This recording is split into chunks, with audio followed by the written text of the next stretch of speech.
have been waiting for this in the after stream. Welcome to Table Breakers, episode 11. Tonight's topic we are discussing leadership, cohorts, followers, hangers on, minions.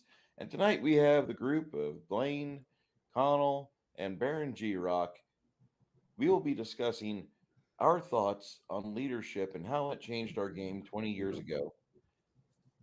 My name is Bruce, or He Who Paints, and I'm going to turn this over to our friend Conall in scenic South Pekin. Scenic South Pekin. Look out for exploding microwaves. It's just your neighborhood meth dealer. Go ahead, Eddie.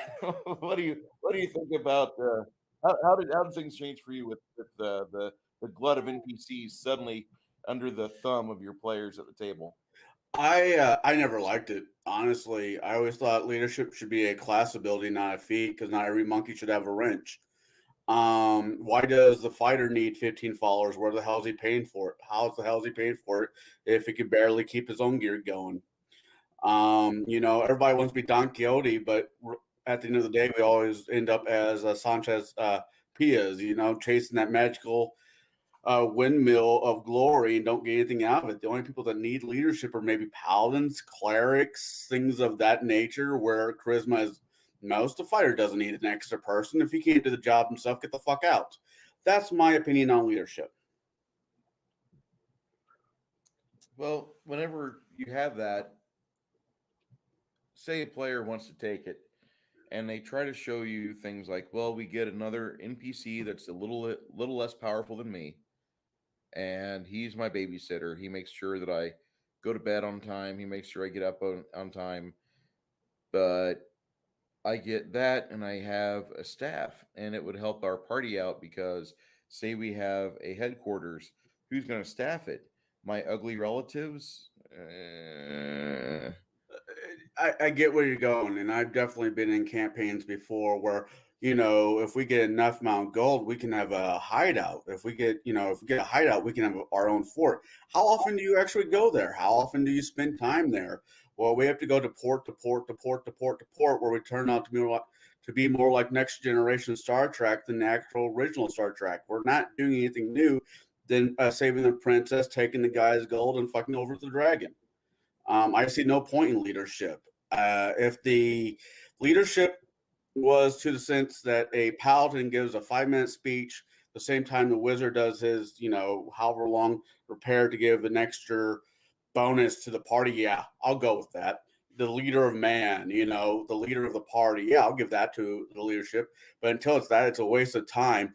If you're running a 4-person party and they all decide to take fucking leadership, now it's an 8-person party and the game's not going anywhere. So that's my problem with Wrath of the Righteous. That's my problem with most campaigns where you get a bunch of jawjackers decide they want to be more than what they are on paper and decide to take the leadership.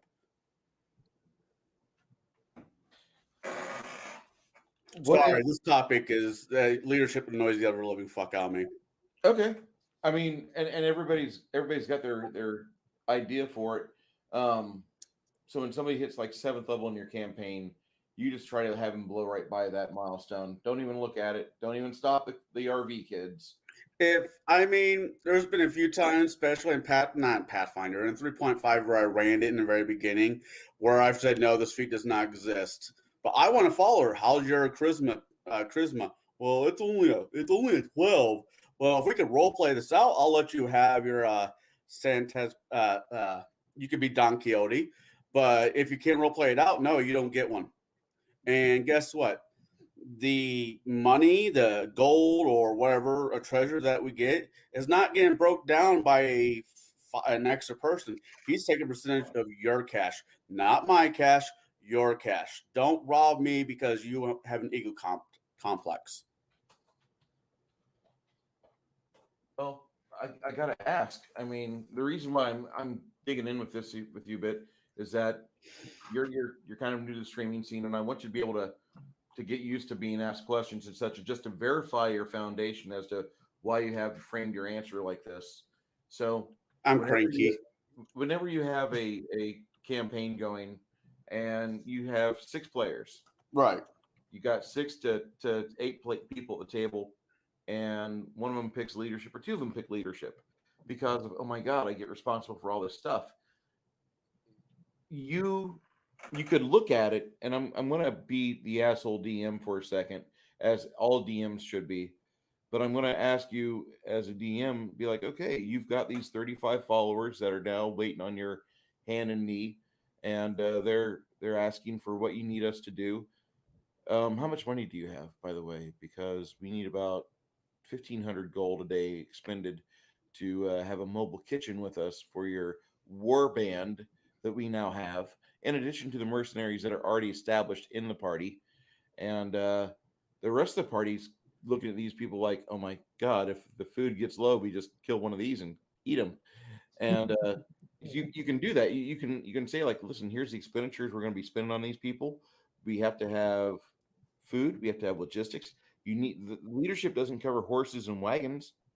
Leadership doesn't count, the amount of farmers that that are going to give their crops to you at a discount.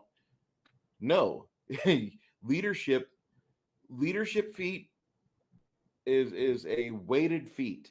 As a DM, go ahead, let that little munchkin run with leadership, but you come right back with your bureaucratic stack of papers and penalties and heretofore sentences, and you make them go through that and weigh this out in their head. Is this going to be worth it? I don't know if it's going to be worth it or not. Um, what other thoughts do you have about it? I get where you're going with. Let the players, the consequences by choices. I get that. I appreciate that. I'm also the same GM that penalize you if you don't start a fire the same at the night before you lay down in a fucking forest because you're X mile away from the closest town.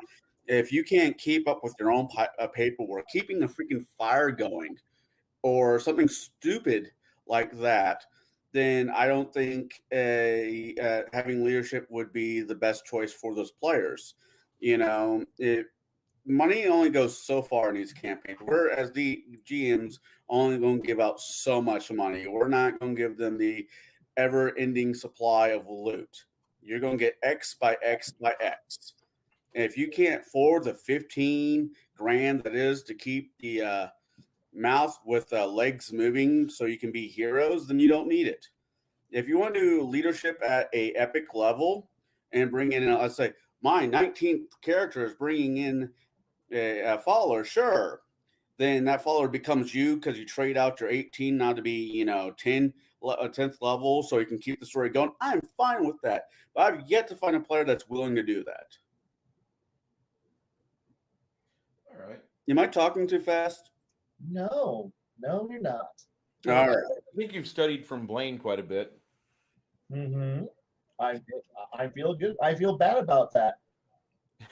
I'm okay with it because he saw you catch fire and do your Martin Luther impersonation, and he's aped that a little bit. He's done pretty good, Yeah. and he's gonna turn into a pretty good streamer. I think. I really do. I will nail a manifesto one day. Say again. I will nail a manifesto to a door one day. Yeah, but no one needs to read your Dear John letter like Martin Luther. That's true. Oh no! One day I will. I was at the gates of a game studio and just tape a manifesto to the wall and leave. I don't know which direction or how this chat will go. I appreciate the fact that we're talking about things like leadership because people do need to talk about the nitty gritty when it comes to DMing and players. On that note, I'm cracking a beer because this is going to be a fun night. Oh, yes. All right. Garrett, whenever it comes to leadership, when it comes to having 10,000 NPCs later, how do you feel about that? Meteor strike. Okay. No. Now, as a on the serious side, I think that relegating that to like a cleric or a maybe even like a sorcerer or a cleric paladin, possibly a sorcerer. It depends. We actually had the way it just unfolded. sometimes leadership is a feat. Sometimes it just has how the role play unfolds too. And it can be a GM decision of yes or no, but I mean, it winds up being, it could go either way. Myself, I feel like relegating that to you know like the cleric or paladin type is fine, because you're always going to need. I hate to say this, if you're playing a game similar to you talked about Wrath of the Righteous, that starts building up pretty heavy, where you actually need, I hate to say it, you need the cannon fodder. It does. Also, if you're looking at something like Pathfinder or Kingmaker, you kind of need them to bring people in to, because you do have a home base. And while you're out doing things in the different hexes, you need followers who are going to, okay, this is what your job is, this is what I expect you to do. That is where it is. Now you're going to have some that are going to come with you just because of maybe expertises. Maybe you have a couple of them that are trackers.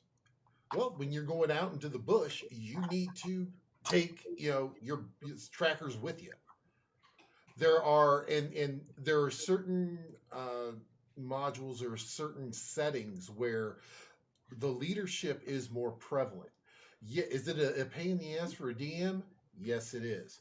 But is the thing you have to also ask yourself when you're looking at that is it also going to be from if you're a DM, from a DM standpoint, is this going to be something that is going to take some of the day-to-day grind operations off of the PCs? Like Kingmaker, yes, it will.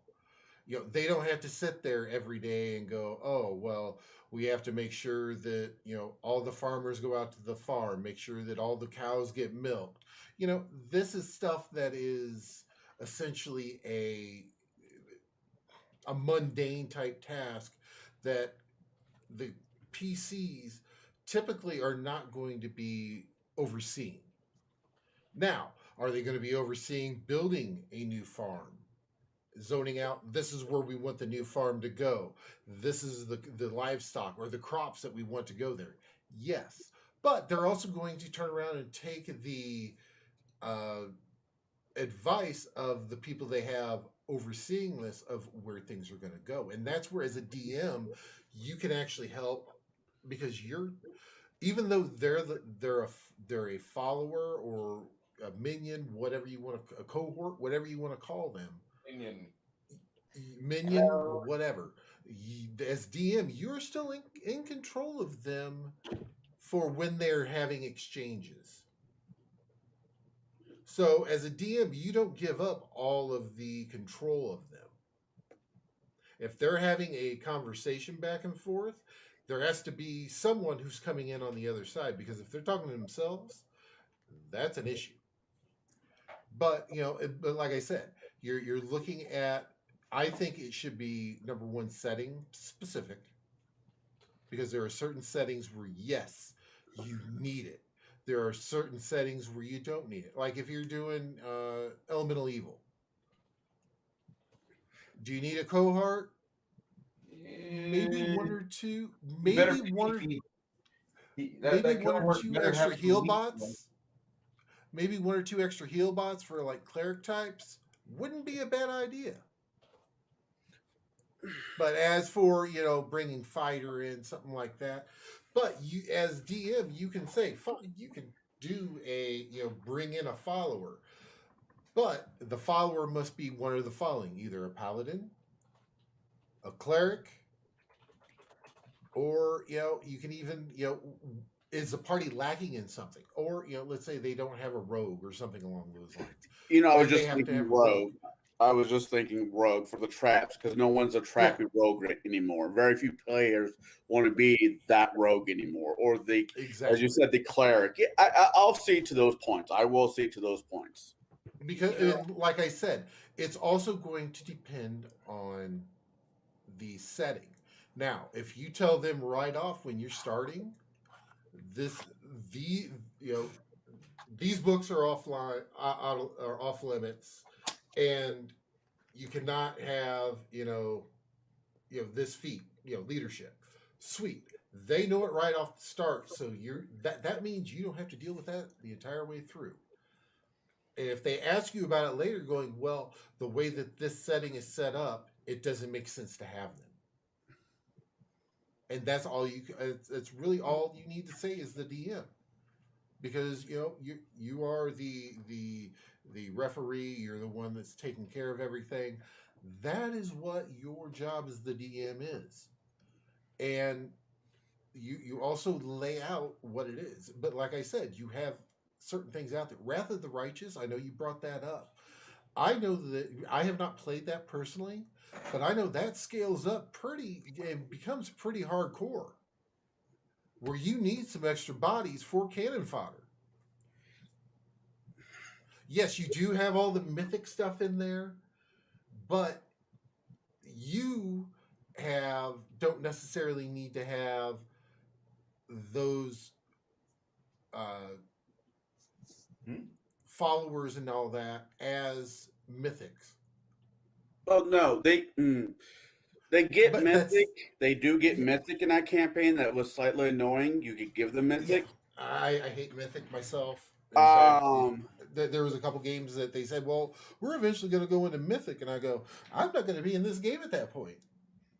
And they went, what? And I said, I don't like the way that it's set up.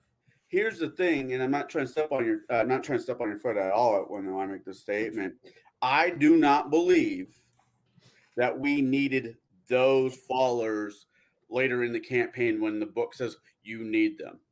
I was one of the only players there who decided not to take his follower with him into the abyss, and I was just fine. Yes. So it's a case, but but for a normal group going into this, yeah, and the reason I say a normal group, maybe that have none of them have ever been on the DM side. And a lot of times they have their builds in mind, and and truthfully, when the book suggests that's going to be a trigger point for them to go, oh crap, maybe we need a few extra heal bots, maybe we need a few extra rogues, maybe we need a few extra this and that. The other thing is that, like when I'm talking about like Kingmaker. Granted, Kingmaker is its own monster to begin with. Kingmaker's nothing but paperwork. Exactly. So what's the easiest way to help bring that paperwork down to where all you have to really look at is the overall management instead of the tedious management, is to bring in the followers. Yeah. So, I get that one. So essentially what I'm saying is that I think that the followers should be campaign specific, dependent on what the actual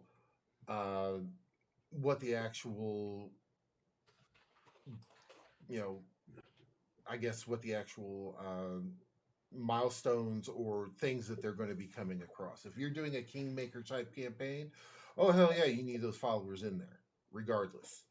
And do they need to take that feat 2 or 3 times? Hell yeah, they will, because of what they're doing. They're making a kingdom.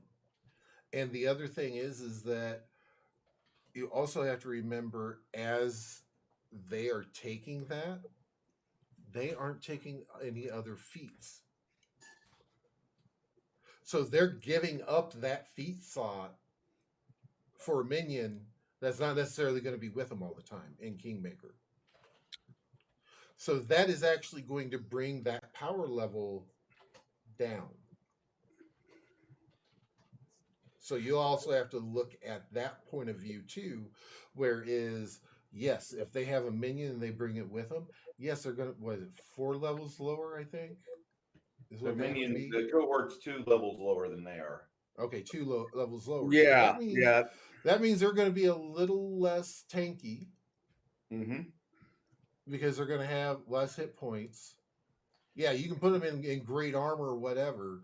They'll have the same hit points as everybody else at that level. but more than likely they're not going to have the punch that everybody else has. Exactly. They're trying to be more socially acceptable to gather their herd, and that is a breakaway feat to where like you stop being such a powerhouse just so you can be like, hey guys, look, I can be social. Look at me. Look at me. Look, this is Sven. Sven likes to hit things. Okay, Yeah. whatever. I missed in, I'm barbarian, and now I have a cohort, and I gave up the ability for an extra rage a day just for this. God damn it! Yeah. Worth it. So I mean, you also have to look at it from that side too, from the DM to player standpoint. They are sacking a feat for a minion they may or may not be bringing with them. Oh no! All depends on what's going on in the campaign. Because if it's That's what I'm saying. That's what I'm saying. It's Kingmaker. campaign specific. That's what I'm saying though. I'm going with the campaign specific type stuff. They're sacking a feat for someone they're probably going to leave behind. Now, like I said, if they have like a tracker or something, or even like the roguey rogue, the trappy rogue, yeah, they'll be going with them. But overall, it's still going. The players themselves are still going to be sacking a feat, which will bring that power level down. well, I don't see that as a bad thing because yes, you're sacking a whole feat, but you are also getting the tactical advantage of another person on the battlefield, possibly that can help you flank or help set up flanks with other players and set up special maneuvers with other players. And therefore, Maneuver? a maneuver. And so Well, you're going to have somebody that is going to be a threat even more so than before. Yeah, they didn't get weapon specialization this level, but they have a guy across the way from him that's two levels lower, but he does an additional 4 dice 6 or 3 dice 6 in sneak attack damage. And you have that. I mean, you're saying that the guy comes out weaker, which is true, but on the whole, the party gains a whole nother squib bag to watch him explode with blood and possibly have critical hits suffered by that NPC, and instead of him going to the wizard, which would really hurt the party's level or DPR. Well, and the other thing is too is you also have to remember if that follower dies, you don't get another one to replace him. You can go recruit. It's actually Yeah, you have to yeah, work yeah. to replace them. Exactly. you have to. It's You have not to an have automatic. It's not an automatic turn around. And go. We need another Timmy. That's not how this works. This is not. That's it.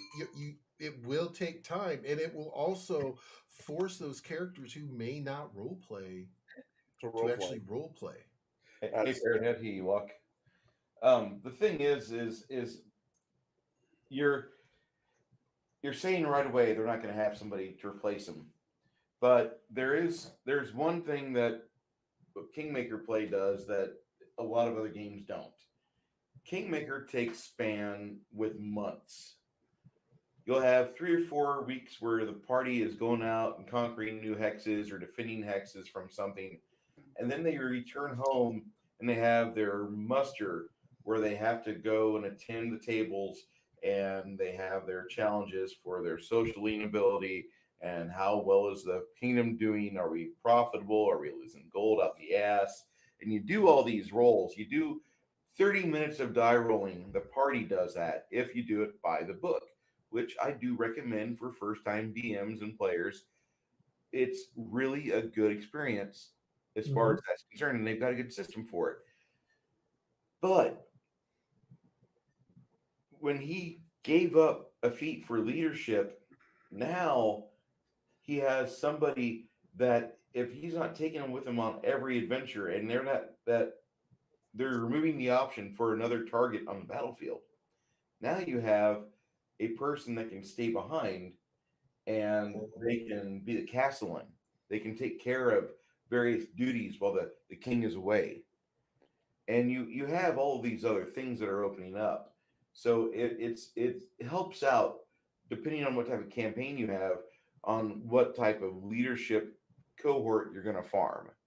And also because Kingmaker takes place over months, it's not unusual for the game to go on for like 3 years in game time, and for the players to be like, "Hey, listen, we need to build some magic weapons. We're gonna just fast forward a month and just stay here and craft all day and do stuff."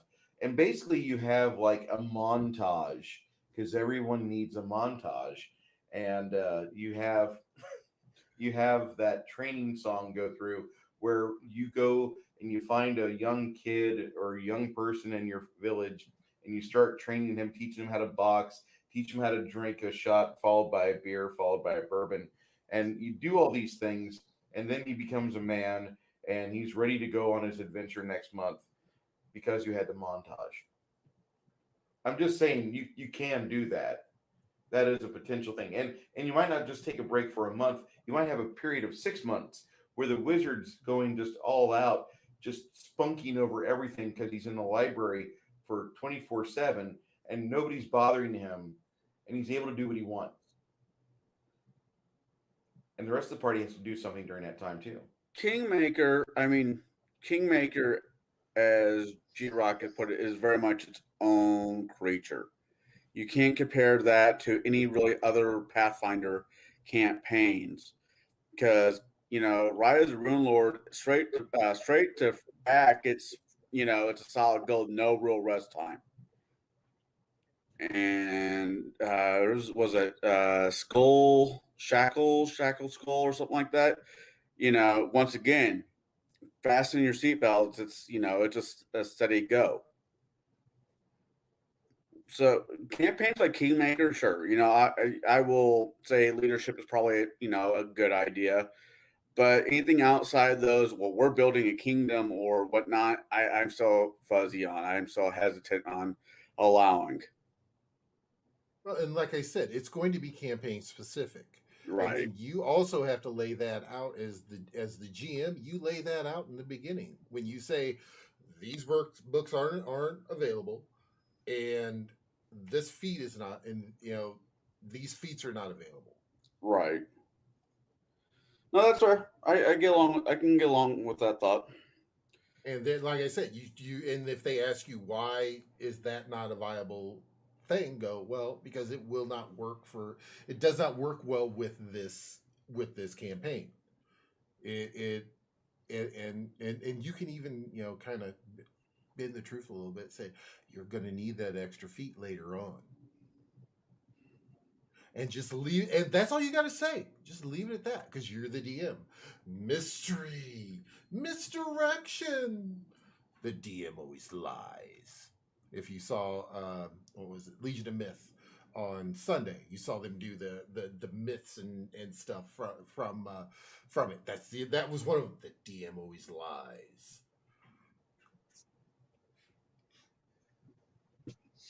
And that's where I'm planting my flag. All right. I'm not worried about it. I mean, yeah, everybody. How? I'll be right back. Welcome back. No, he said he'll be right back. Oh, okay. All right. So So is it my turn then? Yes. Yeah. I've been very quiet. okay, I'm going to sit back and wait, hold on. Let me gonna shake Blaine up first. Set him down. Okay. Go. All right. For me, I can see how everyone else has gone this idea that they've approached leadership and minions from this idea that you're going to have them with you or it's a kind of traditional standard adventure.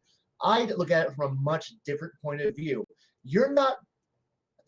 When you take leadership, you're a leader of an organization, of a group of people. Your cohort should never travel with you. They're your chief of staff. You're an adventurer. By 7th level, you're not a nobody anymore. You're somebody. You've done something. This is your major domo. This is your chief of staff. This is your regional manager.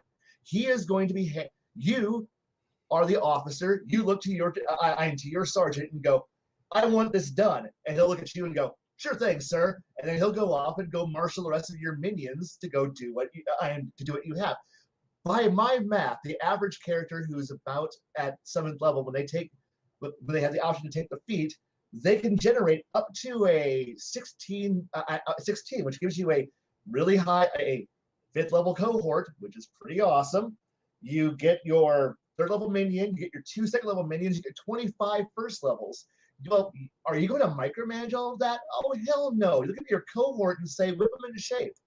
At which point your 3rd level becomes he's your, like, he'll handle all your, all your intermediary work. And the best part about minions is that, sure, they're loyal to you. They're stupidly loyal to you, assuming that you're not a complete and total asshole and decide to go out of the way and beat up all your minions. And people who tend to be I'm an obtuse, abusive, horrible leader tend not to take leadership. But people who have been like charismatic, building up things, they're the ones who do it. So they usually have the bonuses in their favor.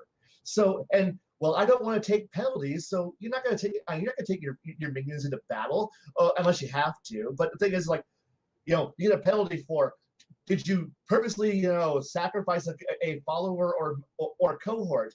Well, no. Why? I didn't go and say, hey, cohort of mine. Yeah, you're a trap finder. Yeah, go on down that hallway and find me my traps. Sploosh, sploosh. And no, you don't do that because that's penalties. And if you take leadership, you care about penalties and you're going to work. So therefore, you're looking at at 7th level, you can, using Pathfinder 2's terms, you can literally have your 25 minions generating for you 35 gold a week by doing nothing but level 1 income generation ability actions. And suddenly you now have an income independent of everything else that you can support all your other minions with. And now you can these are the people who you don't have to pay. You don't have to give them a payroll or wage.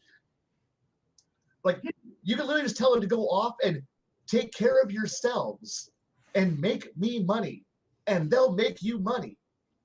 And suddenly you have an organization, you have people, depending on who you recruit. You could have the guy whose entire you look at him and go, hey, I need a horse, shelter, food, and all of this. And that guy will just will salute you, go wander off, and a day later, you've got horse, shelter, transportation, everything taken care of.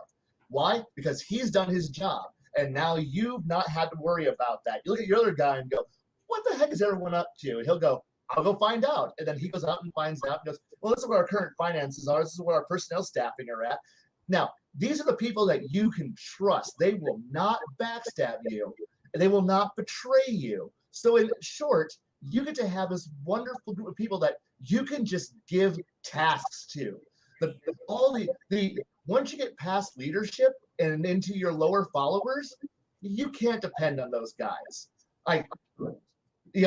Oh, I'm going to open up a shop. Well, who's staffing it?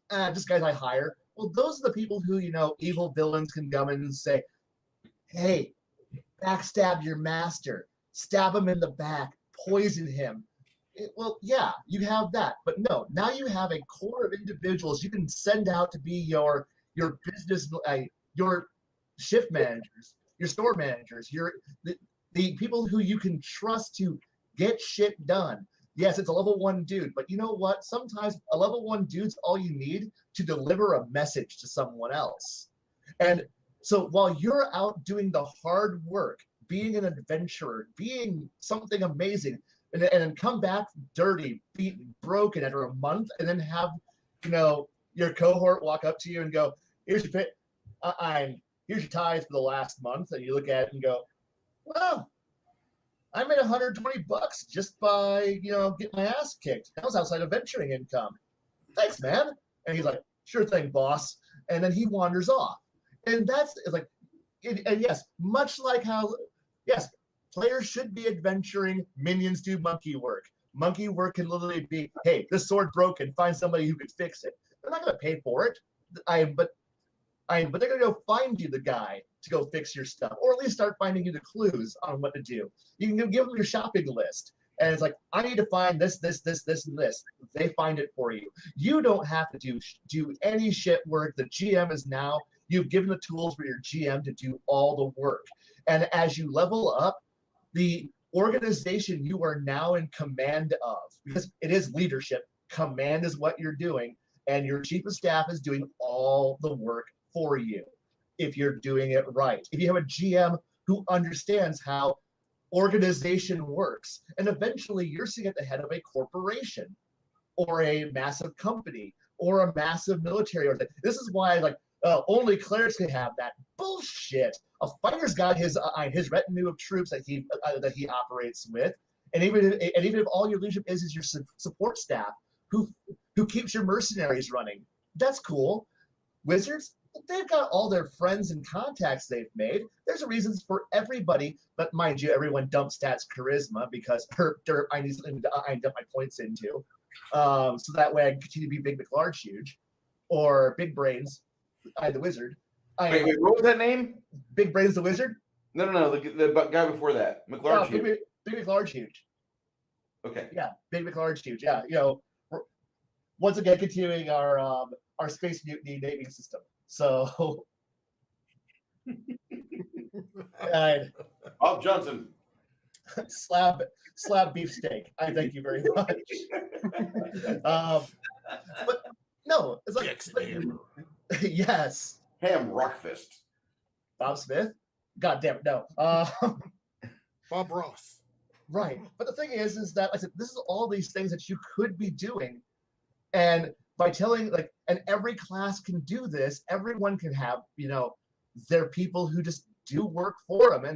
And by telling them, say, just because you're just because you're not a paladin, cleric, or a bar or whatever classes we had decided says that you get to have your bonus, is kind of like saying only these people can have cool stuff. The rest of you who are, no matter how much you would like to run a mercenary organization or a mercantile guild, you can't do that. That's not for you because you're not the optimal class, and that's just fucking dumb. Because, and if you start giving ways for players to get a benefit for being charismatic besides simply Paladin goes, herp, I have charisma, give me bonuses and by saving throws. And the sorcerer goes, I get bonus spells. And the bard, I make people like me, therefore we all get to have followers. And the cleric gets to go, yay, I also get to have followers because I preach to God. Yay, give me free shit. By going, no, there's a reason to have charisma. Why? Followers, minions, supports people. You get to have players go, you know what? Maybe I don't need to have a 20 in Crush 'em Hard or Shoot Good. Maybe I could have a 20 in Talk Good too. It's like, or maybe I could have at least or maybe I can have a 14 in Talk Good, so that way I can have a bonus to having minions who do stuff for me. And suddenly, when you have fighters who aren't drooling retards, hey, now I resemble that statement. And you know what? Go ahead, resemble it all you want. If you want to play, some slack-jawed yokel who can't form their words right and therefore offend everyone because talking hard and wisdom low because need to pump up not die better stat. Yes, okay, cool. Or you could play a much more rounded character and have something really interesting. And by giving them options to reward players for that, you might get to see less 3 good stats, three stats to the negatives. I'm pumping for maximum DPS here. Give them the benefit, and leadership and minions are definitely how you do that. And because if you just penalize them and say you get nothing, you don't even get the option, all you're going to guarantee is that all of your players are going to forever be the same boring, trope-filled mess you've been dealing with for the last 30 years, guys. It's all it really comes down to. And that's my opening statement. Oh, got a question for you on that. Sure. If I can. Go ahead. You run games. How many levels high do you go? How far up the train do you go? 15, 20, 10? Most of my games, due to time scheduling, we tend to top out at about 12 to 15. That's about where we stop. Where things, because either COVID happens, the school and the semesters end, the school ends up and that generation of kids graduate off into college and go figure out that there's more things that are cooler in life than hanging out at the high school, and then they go off and then new kids come in, and well, the counter resets for the next 2 to 3 years, and then it resets and then it rolls forward. We get to about 5 years every 5 levels every 3 years. 5 levels every year, and then you get to 15. Kids graduate, we reset and start over. And so yeah, about 15, or total 15 or so. So if in earlier editions you had to be level 7, be level 7, have Yep. have a charisma higher than what, 13, 14, somewhere around there. Right. So 15, let's see, 15. So you only get, if you're not a fighter who was basically feats on meth. And the thing is that you couldn't use you can't use fighter feats for leadership because it's not a combat feat. Right. So it has to be a general feat. So everyone has to be able to take it. Well, it doesn't have to, but everyone gets to have it at the same time. Fighter doesn't get to come in there and go, "Hey, I'm a fighter." Right. No, that's fair. I'm just doing the number game in my head really quick. I'm trying to take myself out of that equation, because if I'm only running up to 15th level, leadership is going to be the last feat I'm going to worry about. Because the moment you start building up something, game's over. And the thing is that usually, like by 7th, that's usually like these for like you're about a year in, like either 6 months if I get to run every week, or about a year if it's every other week running. So at about 6 months, somebody gets to be able to. By 6 months, you've already decided that if you're going to take leadership or not. It's like, this isn't one of those. It came out of the blue. Somebody goes, "Yeah, you know what? I'm going to take leadership."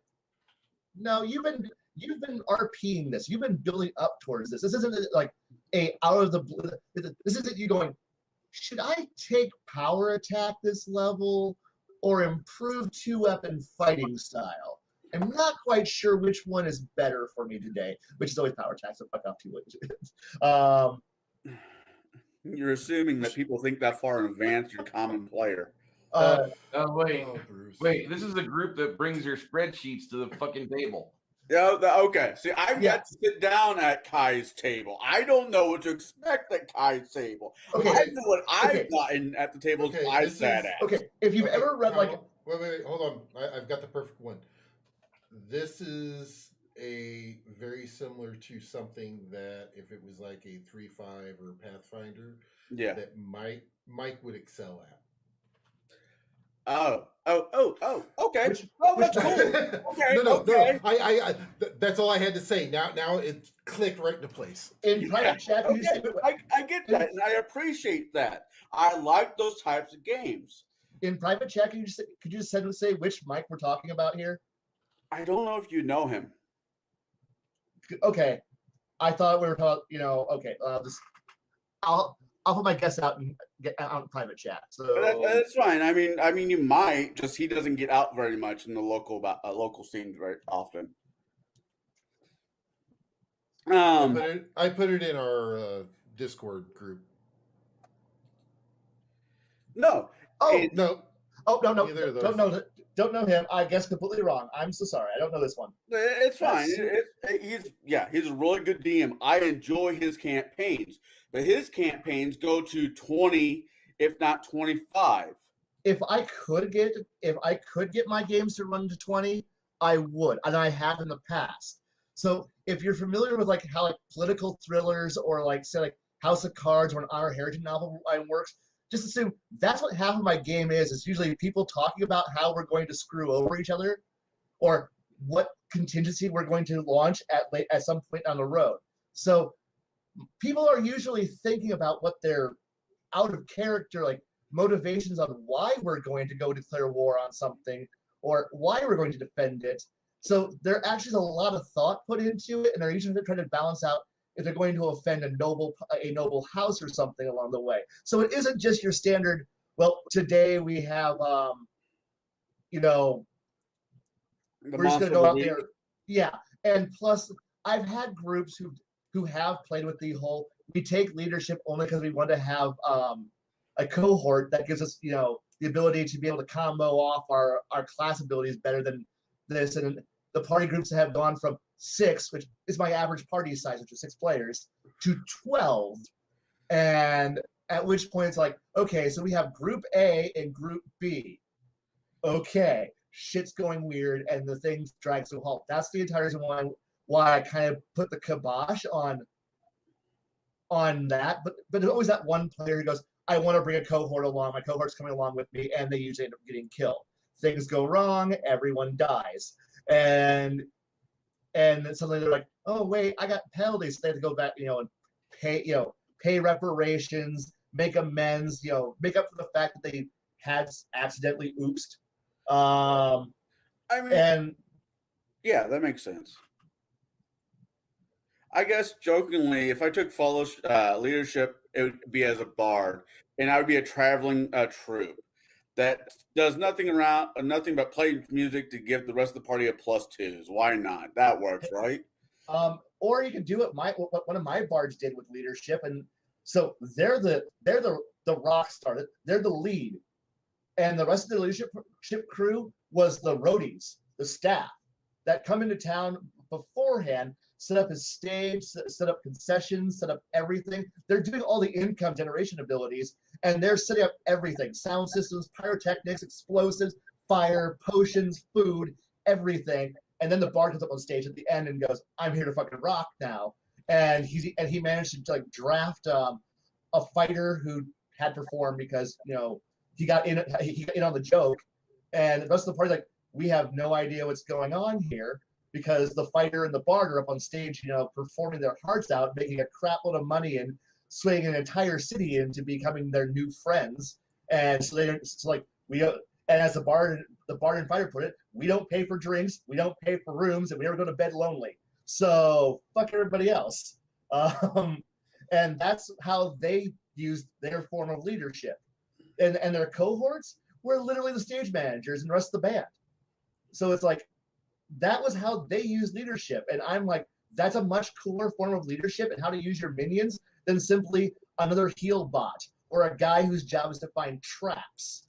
No. And sure, when it came time to go out there and have an actual adventure, they just told the roadies to go, stay back, hold off. You guys can don't follow us. And they're like, yeah, we'll stay with the wagons and the bus, and we'll guard your shit. And then they go off and have an adventure, and then come back and go, all right, we're ready to leave town, head for the next party. And the party's like, why are we even here? And like, bodyguards for the fact that we're more awesome than you. And then they would go off.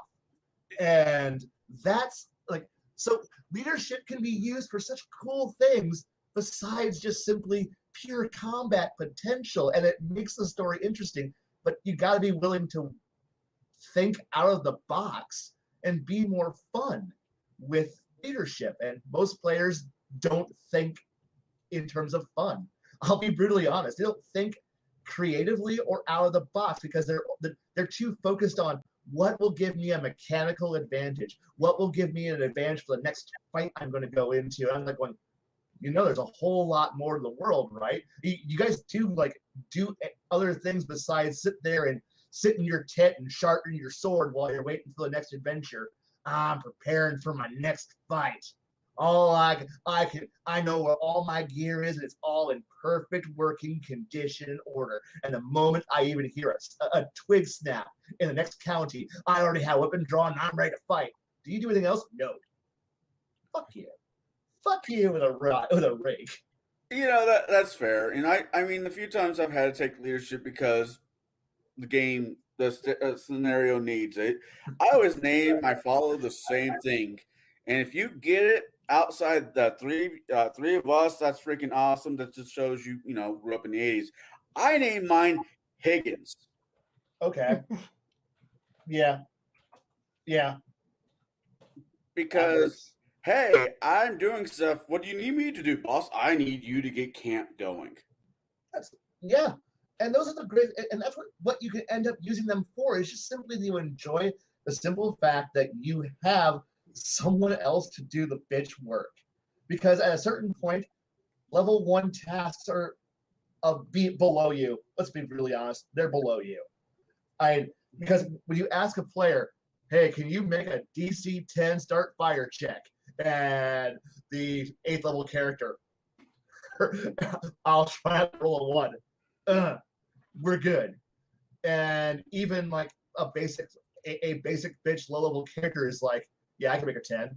I can make a 10 in my sleep. Oh no, I didn't roll a 4 or better. Okay, I'm cool. Fire started. Hey, we need some food and water. Let me go out there and go forage.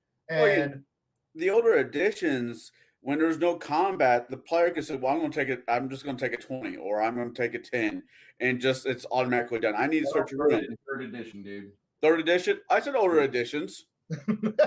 Yeah, but I mean, the thing is, in older editions, you didn't have leadership, you didn't have minions, but you had minions. Name level. What was that? Name level. You got to 9th or 10th level, and you get men-at-arms or retainers or everyone gets them, and you already had to deal with this problem even back in 2nd. So you have this shit to worry about. But not a lot of DMs really focused on that part. And the thing is, 2nd edition is where where we cut the people who I learned this from. We all cut our teeth on. Well, what do you do with minions? What do you do with these people? Well, I need to be able to staff a blacksmith shop. I need somebody who can go and be my fence. Well, what do you mean you need a fence? Well, look at all this loot that we have. You drop the mountain of treasure that you've gotten on the ground and go, okay, how do we sell that?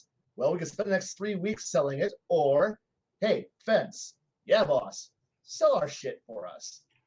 You got it, boss. And then they pick up the wheelbarrow full of loot and go rolling off while you go off and go do something real. And then about a week or so later, here comes your here comes your minion back and going, here's your cash, boss. Cash. Speaking of cash in gaming, I personally love to be the guy who's in charge of the books, because if the numbers don't add up equally, for each person, I'll just take 10 off the top, make sure everything's equal across board. But then again, I'm an asshole. Then you would. See, and on that, typically what I've always done with any of the gaming groups I've had is that let's say there's 5 people in the group, we'll split it 6 ways, because then that 6th portion goes into the party fund for anything, incidentals, basically. Yep. If you're with a group that's willing to do the party coffin, not every group is. I've seen it going both ways. See, we have a term for for our S8, for our finance guy. We just give him, he's the green visor, and he actually has one of those little old accounting visors, and he'll put it on, and then he'll pull out the party logbook and go, all right, this is how much, and he'll do all the math, and then it's like, are you, like, and then he'll do all the math, like, I'll give the loot out, he'll do all the math, and then he'll divide, and there's always that one player who doesn't trust the accountant and goes, I don't trust it. And he'll do all the math and go, hey, we only got approximately like 94% of the money. Where's the other 6% go? And then he'll pull out the books and show exactly how. No, to make it a round number, I had to lower the actual value to this, and all that extra money got rolled over into the party fund, and that's going into the party onto the party share. So it's not gone. It's just not in your pocket. Like, well, do we get a say over what it's spent for? Yes. And if at any point you want the party ledger, and he'll pull the ledger out and throw it on the table and go, ledger. And at that point, when you know you got good accountants, and the thing is, he takes it to full proper accountancy because his family is accountants, so he takes it very but I've seen other players do the exact same thing. Hell, I've been the party accountant to the point where I'm just like, and they're like, are you embezzling money? I'm like, you can probably guess I probably am, but don't worry. In the event that we need it, that money is available. It's just right now it's making more money for us elsewhere. Now, this account you're talking about, by chance, when he rolls bad, does he say, ain't got no luck, ain't got no chance? Nope. He is very much Okay. he is very much more professional than Talking that. about Kopeck, aren't you? Yeah, I'm talking about Kopeck, who was Nope. a professional accountant in real life. No, We're no, all gonna die. no. He is far more professional about it because he takes it from the idea of. But we're also the same people who we would go, hey, what are the stock? When we start actually asking like for trade futures and figuring out what the actual commodity market looks like, so that way we can buy, sell. Like, hey, we're traveling to this town. What's that? And we're sending people ahead to go figure out what that town needs at this town. And so when we're traveling, we're also traveling with a convoy of our own crap. We're going to go sell at the next town. At which point, one of our players went, "Why are we playing like we're playing Dungeons and Dragons, not toilet paper and balance sheets?" I'm like, "Fuck you! This is why you're poor and I'm wearing +5 armor. Fuck you." Okay. And he's like, well, that's not fair for me. I'm like, you're spending your money on whores and alcohol. That's why you're dressed in rags and wielding bullshit weapons and whatever you can find on the ground. Meanwhile, we're wearing well-tailored, amazing outfits. We're stealing in the highest class places, and we have money. We're rolling in money, and you're covered in shit and alcohol. What the fuck do you got? Nothing. You go to the whorehouse, we go to the bordello. Yeah, we have high quality shit, and meanwhile the fighter and barbarian are sitting there picking ticks out of their assholes because that's the people that they're sleeping with, and that's the quality of their tavern. It's like I can sleep on hay. Meanwhile we're going, no, I want the silk bed with the hot tub that's running water. Thank you very much. And the four naked chicks that are there with the little spouts blowing to make the bubbles. That gives a whole new meaning to a blowjob. You know what? The thing is, that comes from knowing how to use money. Knowing that if you have a support staff that just throws money at you every week, and you just go, you know what? Yeah, I've got cash. I'm just going to throw it. And meanwhile, the people who are like, I'm just going to spend it on whatever the hell I want and not give a shit. Well, you know what? They're going to run out of cash quick. They're going to come right back to you and go, can I borrow some extra money? Because I need to go buy me an upgrade to my armor. Well, you are the fighter. I guess we can invest in you. Fuck you. And it's like, it's fun. It's fun being rich because it's fantasy. We're all poor motherfuckers. So our power fantasy is having money. Thank you very much. It's not having to budget. Yes. I don't want to have to budget. Okay. Yeah. And whenever somebody says I want to take leadership feat, the little Jew inside me, he's like, "Oh boy, it's time to go." Okay, I want to take leadership. Wait. I want to take leadership. This is just me fucking about at this juncture right now. Go ahead. But I want to take leadership. Oh yeah, what do you want as your cohorts? Whores. What? Whores. I'm opening up a brothel. Hey, you know what? I gotta from that point we can start figuring out their actual income, and I can just generation, so that way you can start reinvesting into your horse to have better clothes, better establishment, better work environment, so they generate more money. Doctor. What was that? On-site doctor. Mm-hmm. You know what? That your cohort could literally be your pimp / priest, whose only job is there to cast remove disease every day on curse. Remove curse of disease on all your women, and therefore, bam, there you go. Congratulations, you have your booze and whores tavern that's just better quality than everyone else in town, and you can just move your freaking harem from one town to the next and keep making yourself some mad cash. Just rolling that shit. And the other thing that priest can do is you can get him, just keep him supplied with a wand of prestidigitation. Yeah. Just when they get done, wink. Okay, they're all clean. They're ready to rock and roll. Only if Monica Lewinsky had one of those, all the trouble she would have stayed out of.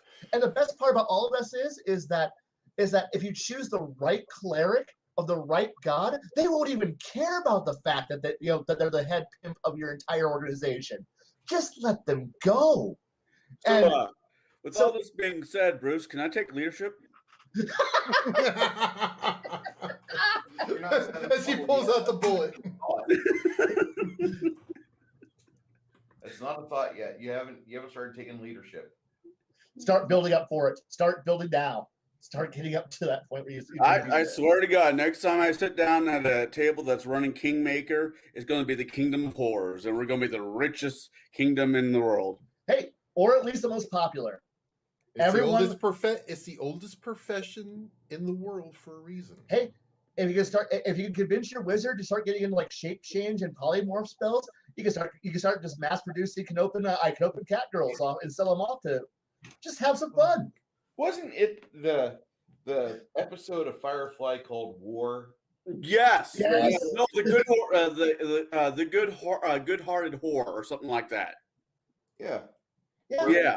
Inara's best friend was calling her for help, and she quit the horror seminary, and so she had to take a back alley horror job on a third world planet, and they were under the thumb of some rich tyrant, and it looked like they got a set dressing from like an early 1970s Lucasfilm movie. I don't want to say, but yeah. The house had like the because there's no bras in space. God damn it, Lucas! Shut the fuck up. Get back in your cave. Now we need the Priors of Lucas. That's going to be the next call. No. They already exist. They're called Jedi. I want to be a gray Jedi. Well, fuck you. No. Actually, I agree with that, but that's beside the point. What? No Jedi? No, or Grey Jedi. The Grey Jedi. Yeah. Anyways, leadership, cohorts, and monkeys. Horror, that's the topic. Cohorts, leadership, and monkeys. I mean, followers. Yeah. I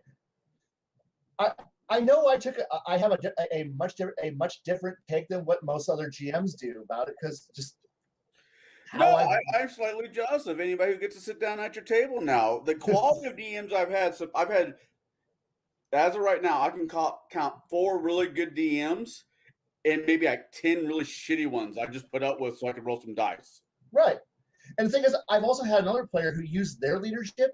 They started a factory. So their cohort was literally the foreman, the chief engineer who just oversaw everything. And so he had his shift managers.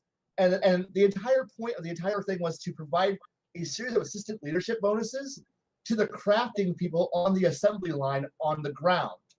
So was his name Henry Ford? No. Okay, just asking. But the thing was the paid schmucks, the people he actually had to give a paycheck to, were the actual linemen who could work. But the assistants, but all of the assistant bonuses that were coming from higher up, he would actually assemble. Like, his idea was I'm going to build a golem, but I'm going to build a golem in multiple components, so that way it assembles into a bigger, more awesome golem. But he did this all through like sciencey shit. So he built this entire factory. His entire job was to assemble his giant punchy golem that was designed to punch dragons, and that's what he wanted. And he built an entire organization that built giant punchy robots to punch dragons, because they're the only threat in the universe. Kill them, because he wanted something to be able to fight a Terrorasp. Fuck it, go ahead. I'm just seeing how that commercial or layout would be. Welcome to Hammer, where we hammer to the dragon. Or it needs a little bit of work. Give me a little bit of time. I'll come up with something. Yeah, but the thing was, that was his approach to it. Like, so you could actually and yes, there was a player who used his leadership to just support. It's so there's so much more than just simply one extra dude to carry some treasure and loot for you, which is a valid option, because sometimes you just have so much loot and you need somebody to be able to run the wagons, guard your horses, and run the camp, so that way when you come screaming out like the Ghostbusters, like Ghostbusters from the library, there's somebody to go, sir, are you okay? No, it's horrifying.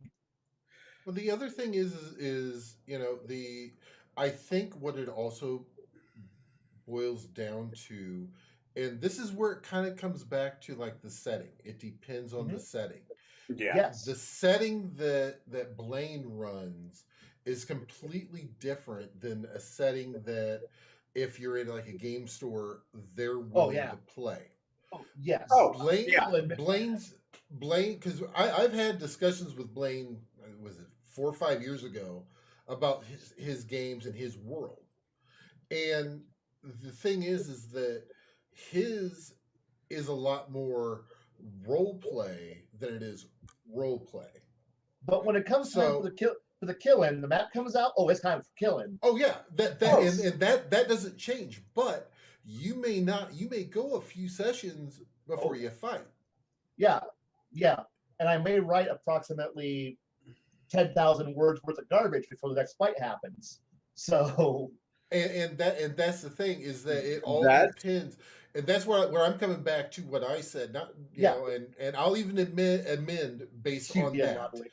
Is that it is the I will go back to where it is just the setting, because like I said, if you're doing like a game store type thing with people who want to hack/kill, the follower things are not going to work. No. But if you're doing more of a social intrigue, world building type of game, which that's what I would classify Blaine's is typically, is a world building, more of a social intrigue type game. That is where the the leadership really comes in. Whereas, because that is truthfully, that is more nested on where it needs to be. Yeah, you are right there. Because honestly, like I said, the shit that gets away with in my games would not fly, say, in Bruce's game. There's just not enough time, or I have no idea. Like, from what little I've been able to watch, it wouldn't fly because there just wouldn't be time for it. And that's not a slight against him. It's just the pacing of the game is just different. I couldn't do that. I mean, my rant earlier about my leadership really does not apply to your type of DMing or building DMing. When you're doing a 5-hour session, I don't have time for the players to take leadership, and neither do they.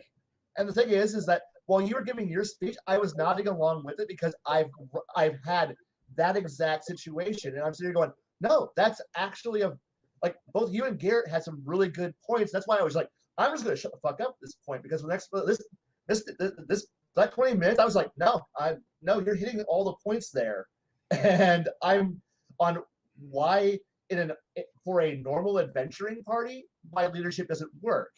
But I wanted to go, no, but there is ways it can work. And yes, you are right. Whores and booze does make the world go around. Yes, so yes, you are right. For those who are watching last night's stream, but when it comes to horrors, I made a comment. What? No, I'm listening. Like, yeah. No, that the benefit if you're doing a kingmaker or a world building activity, whores do bring in money to your kingdom, your town, your village. The whores won the West. It wasn't the newest rifle or the fastest horse or president's decree. It was whores. And if you're running it into campaign and you got a guy like me, because I am that kind of an asshole, I'm taking leadership and I'm running a whorehouse. Go ahead. It would benefit the game. You just have to have the right players at the table. Would I do this with a bunch of new people who are, I'm not comfortable with the idea of prostitution in my fantasy? No, I would not do that with you. If I do it with a bunch of kids that grew up in the 80s and 90s are just as big as I am, hell yeah, every day of the week. So leadership can be used. I will retract my statement. Leadership could be a good thing if you're in a campaign that lasts more than 10 fucking levels. Fuck my life if you're at 7th level and the game ends at fucking 10th and you want to say, I want to take leadership. No, you don't. You have better things to do. The thing is that you're all setting up at that point. Like, if you know a game's going to end at 10th, all you're doing is setting up on that the players who, like, if the game ends at 10th or 11th level, all you're doing is setting up on your happy ending. So when the rest of when the last boss is beaten, when the campaign, when the story is over and everyone goes to separate ways, you know what you're doing. You know what your life is going to be like. Meanwhile, you know that there's going to be that one guy who's just like sitting there with a rattle can going, well, I need, like, could you spare some cash for an old adventurer? I need some more money. And meanwhile, you're going, well, yeah, you know what? But my happy ending for my story is I'm rich, bitch. Get the fuck out. And that's right. You know what I'm normally doing if I know a campaign dropping up at 10 or 15, looking for another fucking campaign because I'm already bored at level 9 because there's nowhere else for me to go.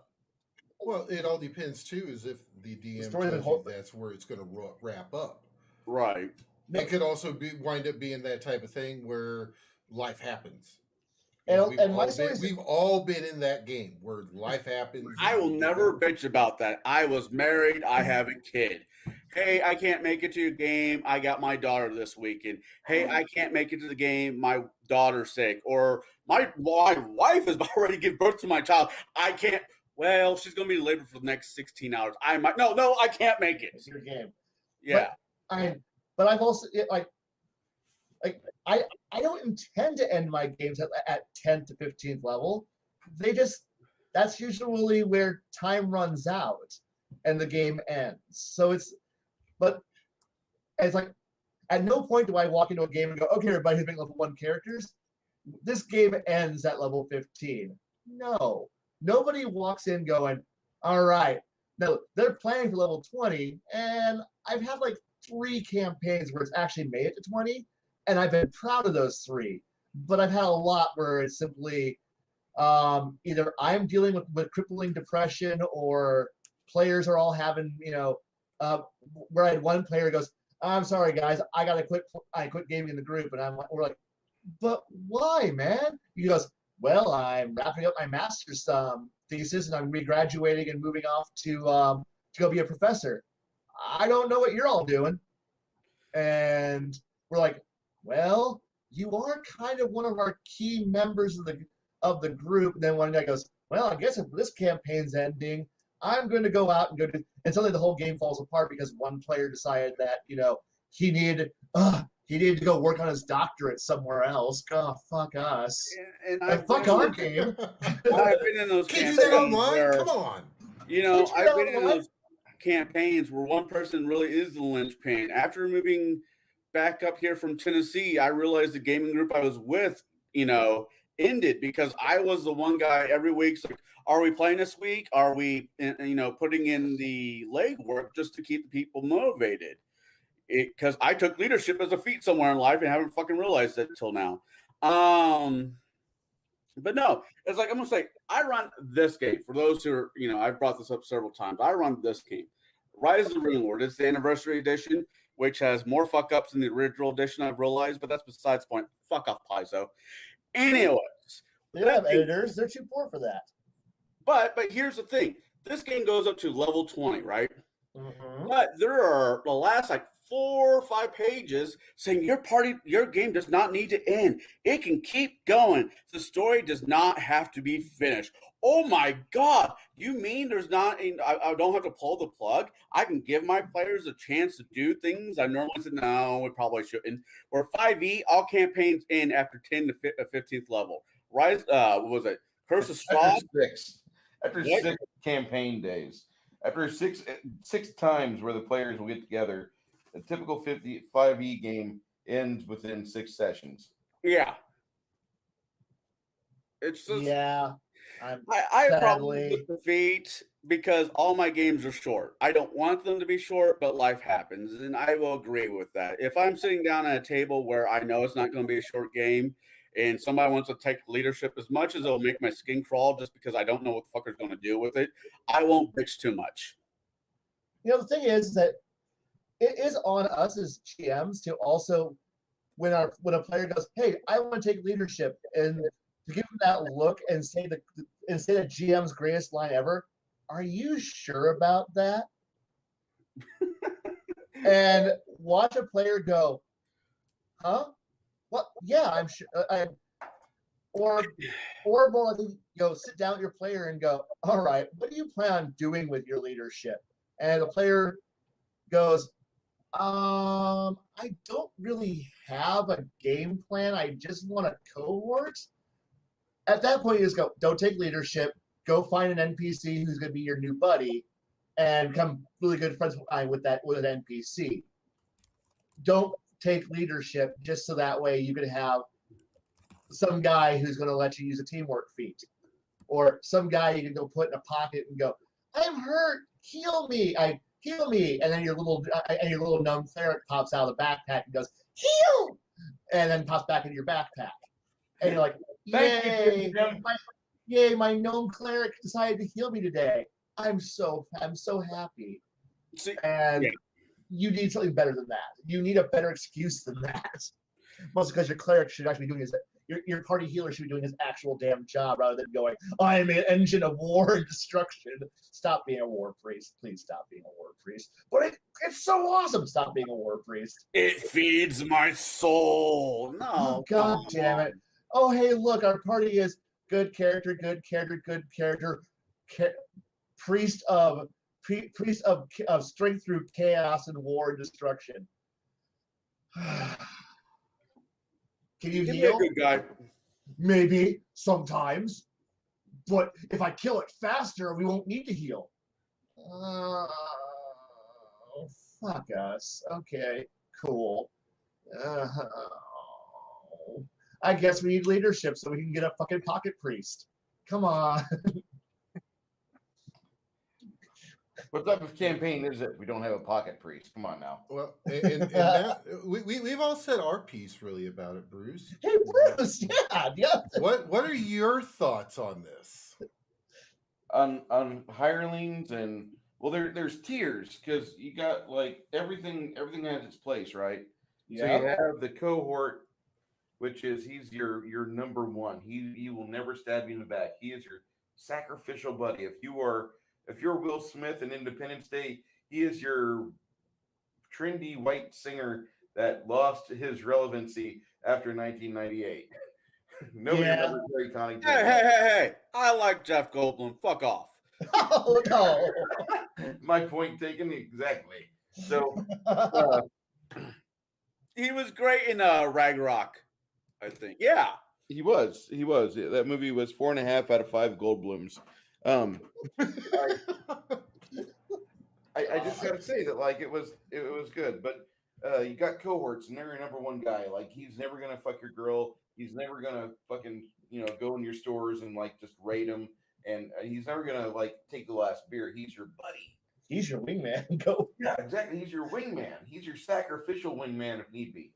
And literally, even Harry Connick Jr. said, "I'd die for you, Will Smith." And that's at the start of Independence Day, so he's your disposable hero. And yeah, okay.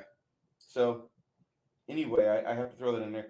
But you have cohorts, and he's a cohort, and then you have hirelings, and hirelings are generally favorably towards you. They generally like you because you pay them money. You have them on the rolls. They don't get the nicest stuff. They get nice things compared to what they grew up with. They don't have the biggest, most extravagant check, but they make more money than what they've made before. And atypically, they're pretty happy to be yours. Now, you have to treat them nicely, otherwise you lose them. They're kind of like employees. They're not so fun. But you have to treat them kind of okay. Don't quit. I need you to carry my shit. And then you have retainers. And these are like the guys that there may not be a financial loss on your end when you bring them in your party.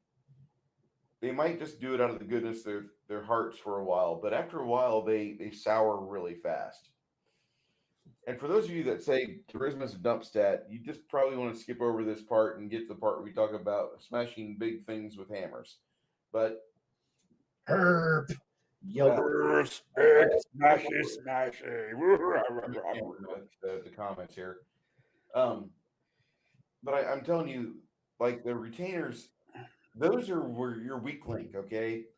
Those there are the people that they're still there with you every day doing the monkey work, as Max said, but they can be bought by the wrong people.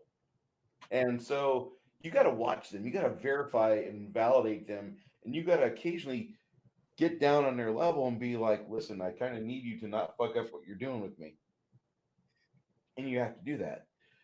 Now, as a DM, these are all pry bars. All of these things Our pry bar is meant to take the players off their game and have them go off on stupid personal quests like I gotta help my live-in roommate's mom while they're dealing with this zombie with a plague in it.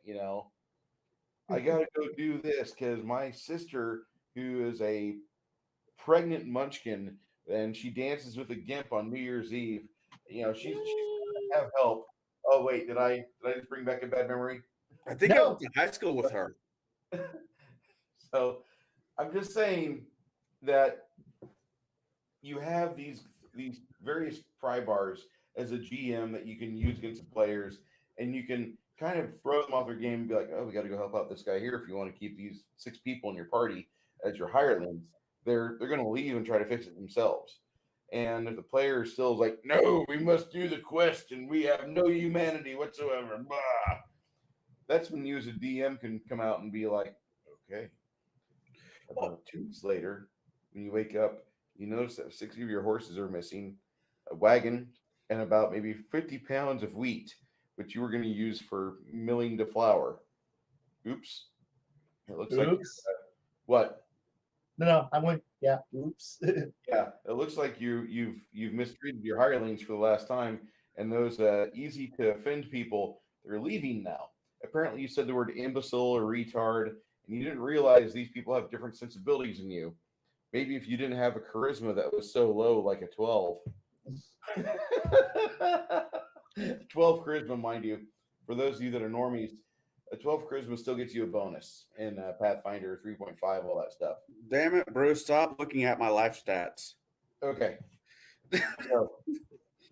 So I'm just saying, like, if it's a dump stat, don't classify charisma as your dump stat because you need that to get along with people and to ensure that you're not going to be stabbed in the back by your hirelings while they're doing laundry and you think they're helping you out. Really, they're just getting an idea and they're using the T-shirt as a practice dummy as to how to stick it in your between your ribs and go for that lung, that precious lung, and make you just exhale quickly and expire quietly.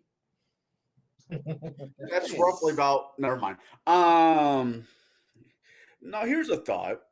Here's the thought when it comes to leadership. What if it wasn't a feat? What if you talk to your DM early in the session, or the DM says, "Well, I'm not going to allow this as a feat," and you have the ideas like, "Fine, it doesn't have to be a feat, but let's say at a certain level of this campaign, depending if it goes far enough, why can't I just go to the local bar or tavern or whatever and says, hey, I have a job. Where can I post it? RP the fuck out of it. It doesn't have to be a feat to RP. Good RP is good RP. If you can RP it, fuck it as a feat. And the thing here is that that's not a bad idea. The thing is that look, if you can role play the fuck out of that and you can organize the leadership, like if you can organize it all in a way that makes people believe that you've earned this separately without having to blow a feat for it, I might be. But the thing is, that bar is pretty high on can you earn this through gameplay. But it at that point, anyways. I know. I've actually done this in a game. I have too. Doing my World of Warcraft it's not game. no idea. I'm sorry. And I had the game store owner in my game. His name was John, and he was playing a Tauren. Tauren was hung like bull, and he was a shaman. Yeah, that's like John. And he, he actually wound up taking, because I ran kind of like the Fellows Brotherhood branch of the game, of that quest line from the game. I took it and turned it actually into a quest line for them. And as he's going through, he's converting the members of the Fellows Brotherhood over to a follower of Tauren Skull, which was a play on words because he was playing in I think it was Bruce's game, where he was playing a paladin with an int of 8. It was kind of it was a comic relief character that he decided to do to mess with another person that was at the table who was playing a cleric of the same god, which was Turnskull. And basically, we did a play on words, being that he was playing a Tauren, and he was uh, a shaman of a Tauren skull, like as in the race. And it was one of those things that he actually He had ran with it. he ran with it, and he had the rolls to back it up. I mean, what did I throw that first night? I threw what, like 10 or 15 different things at him, and Yeah. he said the right things, and his rolls backed up what he was saying. I mean, at that point, I'm just like, all right, cool. Anytime the penis gets seen coming out of the bottom of the loincloth there, he could, he has a chance to turn them into followers, Yeah, because that it's would be starting to get around. was that +2 charisma bonus to him and a -1 con save for the person. No, actually, I think he got a +4 for Oh. convert checks. So, no, that's great. The one system I think is, I'm not going back on what I'm saying. I will not flip flop on what I say. I do really believe what I started off with. But we talk about D&D, Pathfinder, and other systems. The one campaign setting that we really don't talk about, I've noticed, back a is bit. Aberon. Okay. And Aberon was a very political, in my opinion. Every time I've sat down to play an Aberon game, it was always a political game. There's always something you had to do, but it was more than smash and grab or go slay a dragon. I think that would be the better system for leadership than Dungeons and Dragons. I mean, most players our age grew up on Saturday morning cartoons where it was the monster of the week. Thunder the Barbarian. Perfect Well, example. and that kind of goes back to what, like, I was saying, and what Blaine was saying too, is that overall it depends on the campaign. Yeah, And no, I it also agree. and it also depends on, are you going to have a fight heavy, or are you going to have a more political intrigue slash that type of game? I've got to sit down at your table to play with you. I don't know don't know your gaming style. But Well, where are you on it? you've seen me play. I've seen you You play, know, but I've not seen you DM. okay, you see how I play most of my characters, Right, where it's kind of a balance between the role play and the fighting. right. Do you DM That's the how same way? that's how I run my table. See, Is the exact same way. I appreciate the hell of that. I really do. I don't mind the mindless Saturday morning smash gobos or whatever as the party goes on, but a nice little 50-50 blend would be really good every once in a while. And the wife speaks correct. The party has to be ready to roll ROLE play instead of ROLL play. Well, I'm probably going to kill his name. There was a guy who mentioned I didn't buy Ebron. Ebron was out when 3.5 came out. That's when I first found it. It didn't. I know 5e brought it back, but it's not the same creature as it used to be. I think the original one was awesome. Personally, it's just you need the right DM. You're the first player to actually say that. Wait, when was Eberron actually first introduced? I don't remember. Was it third ed or was it before that? 3.5. 3.5. 3.5? Okay. Yeah. Yeah. The issue is that since the 3.5, it's gone through the cleansing. Yeah, well, those guys can fuck off. And I'm just going to leave it at that. Yeah, you're nicer than I am. it has gone through the car wash. It has been cleansed and detailed, and yeah, that's about where it is. So it's one of those things where that unfortunately, Eberron has some good. I mean, it's with me, it has some good and bad. Well, that's all systems, to be honest. Here lately, it seems more bad than good. That setting, you can use things out of that setting. You could go and grab stuff out. That's the beauty of it. You can actually have a Dragonlance Eberron Oh yeah, campaign or easily, because you're going to take this stuff from Dragonlance, this stuff from Eberron, oh yeah, shake it all up, and this is what we have. mix your genres. Definitely when it comes to systems, if as long as they run under a D20 system and you got a competent DM, the word there is competent, not incompetent. Now, somebody Warforge. Warforge is my favorite thing to fucking play because they're different. I don't like to play the vanilla classes anymore because I've just done it too much. I played a Warforge who was a druid that was made out of wood and took shapeshifting. He was a transformer from the TV show Beast Wars, and I giggled the entire time because I was the only person at that table that was actually old enough to remember that interesting show. I mean, what was the other one? Iron Kingdom. Iron Kingdom was really fun for something different. Ooh, yeah. Well, and see, Iron Kingdoms, I would say definitely would qualify for using leadership feat because it does have the intrigue. You have the ability because you're building things the way that the way that the world itself is set up. Yeah, is you almost have a need for them. I'm not saying that it's the end all be all, but it will make things easier. Gotcha. No, that makes sense. Would you not agree, Blaine? Oh no. Iron Kingdoms is like the best setting for having leadership because, well, again, you need support staff to keep a steam jack running.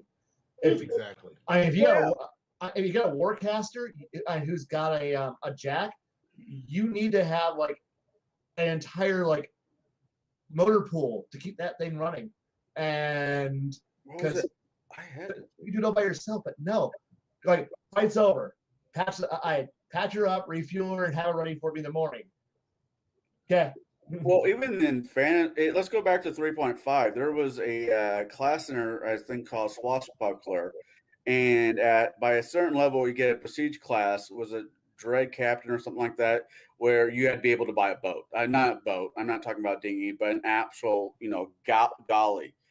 And I also always thought that prestige class needed to have leadership in it, because who the fuck is going to work the boat? You and your 4 other members in a huge ass warship? No, you need a crew of X amount to work that ship. But good number. What? Good number. A very good number. Very, very large number, actually. But yes. So it kind of goes back to, I don't think leadership should be a feat. I mean, leadership should not, if I'm going to deal with it, I don't think it should be a feat. I think the players need to RP it out, or it logistically needs to make sense. It can't be something, I have no other feats I need to take. I'm going to take leadership just to fuck about. I think I would put a hybrid of what you're saying to where you earn it through role playing, but all you're like much like how power attack or dodge or some weird meta magic allows you to break reality because you good wizard, or I shoot good and therefore I can shoot 2 arrows in a round.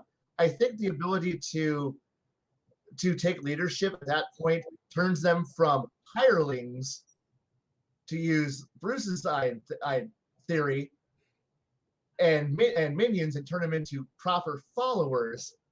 At that point, they're now trusted, loyal, and they won't backstab you as easily. So now you have a mechanical way of going, these people are now loyal to me. I am their leader. I'm no longer just their boss. Right. It's kind of like with a fighter. You're going to swing a sword or an axe or whatever enough. You're going to figure out that I can go from this guy that's standing here to this guy. And that's kind of like, because you're doing this so much, you're like, well, why can't I hit both of them? And it's one of those things where, and then that's where cleave comes in. Or if I wind up like a baseball and come in, that I put more oomph behind it. I'm doing more damage. It made it harder to hit him, but you know what? It is more damage. There's your power attack. It's one of and the way that I'm envisioning that Blaine's explaining it is you're doing the lead up to quote unquote unlock that feat. Now, I don't know about the rest of you guys, but earlier campaigns I was in, especially when I was first getting, I don't know if it was just the era where this was a thought processing is you're a adventurer. You go to a town and you find a post on the board. Go save somebody's daughter. Go take out the goblins. Go do a job for me. I mean, to me, that's kind of where the concept of leadership should start. You're working for somebody in the very beginning, then you're able to do it yourself. I mean, I don't know how the rest of you guys started in with the gaming, but that was normally the beginning storyline. You come into a new town, you're looking for work. There's posts on the billboard. Such and such job needs to be done.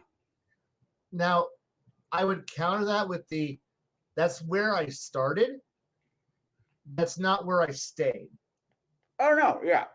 And I enjoyed those days, but we rapidly moved past that. But then again, when you have people who's like much like how, say, I'm going to use like Wheel of Time as an example. The first book is boring as fuck.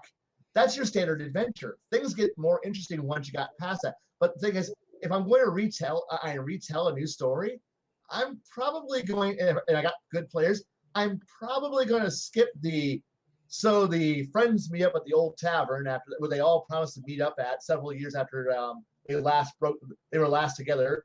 And that's when a shadowy figure arrives and says, "Help me, Obi-Wan Kenobi. You're my only hope." And the adventure starts. That's fair. I think we just broke the hands. The hand, No, I think the chat is breaking him at this point.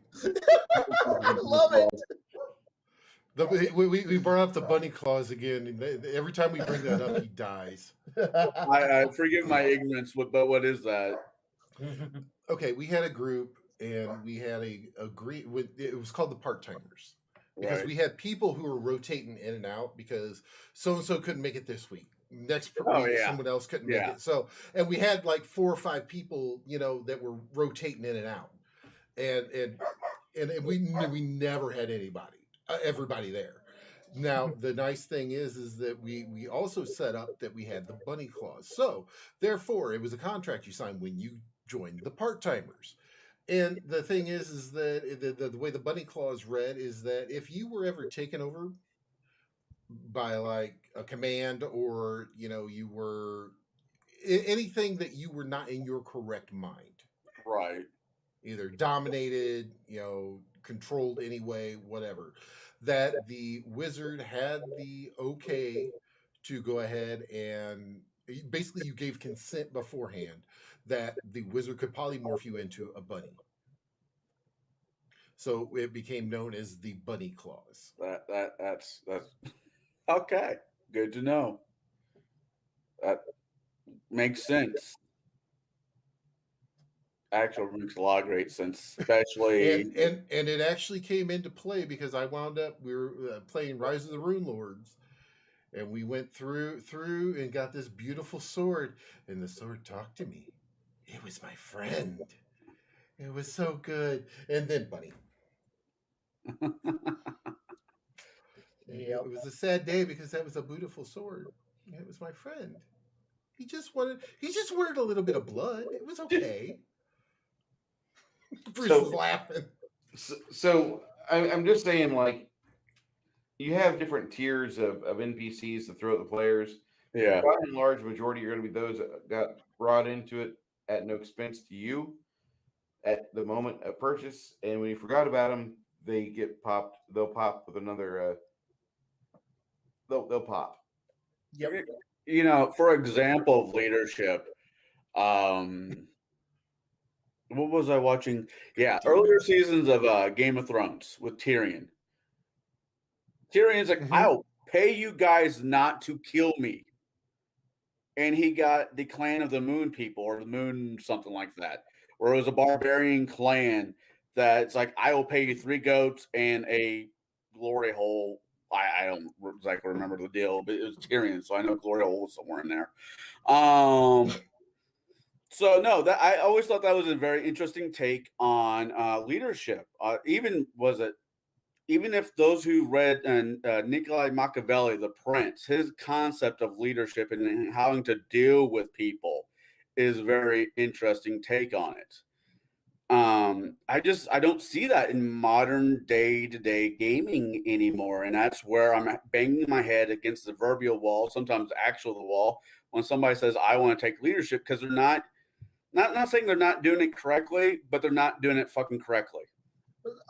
Now, conversely, what you're seeing here is that a lot of players aren't exposed to the material that would allow them to be able to do that correctly, even though there really is no correct way. I guess there's a right way and a wrong way, but there's still most players don't read the right books, and you can't punish them. What?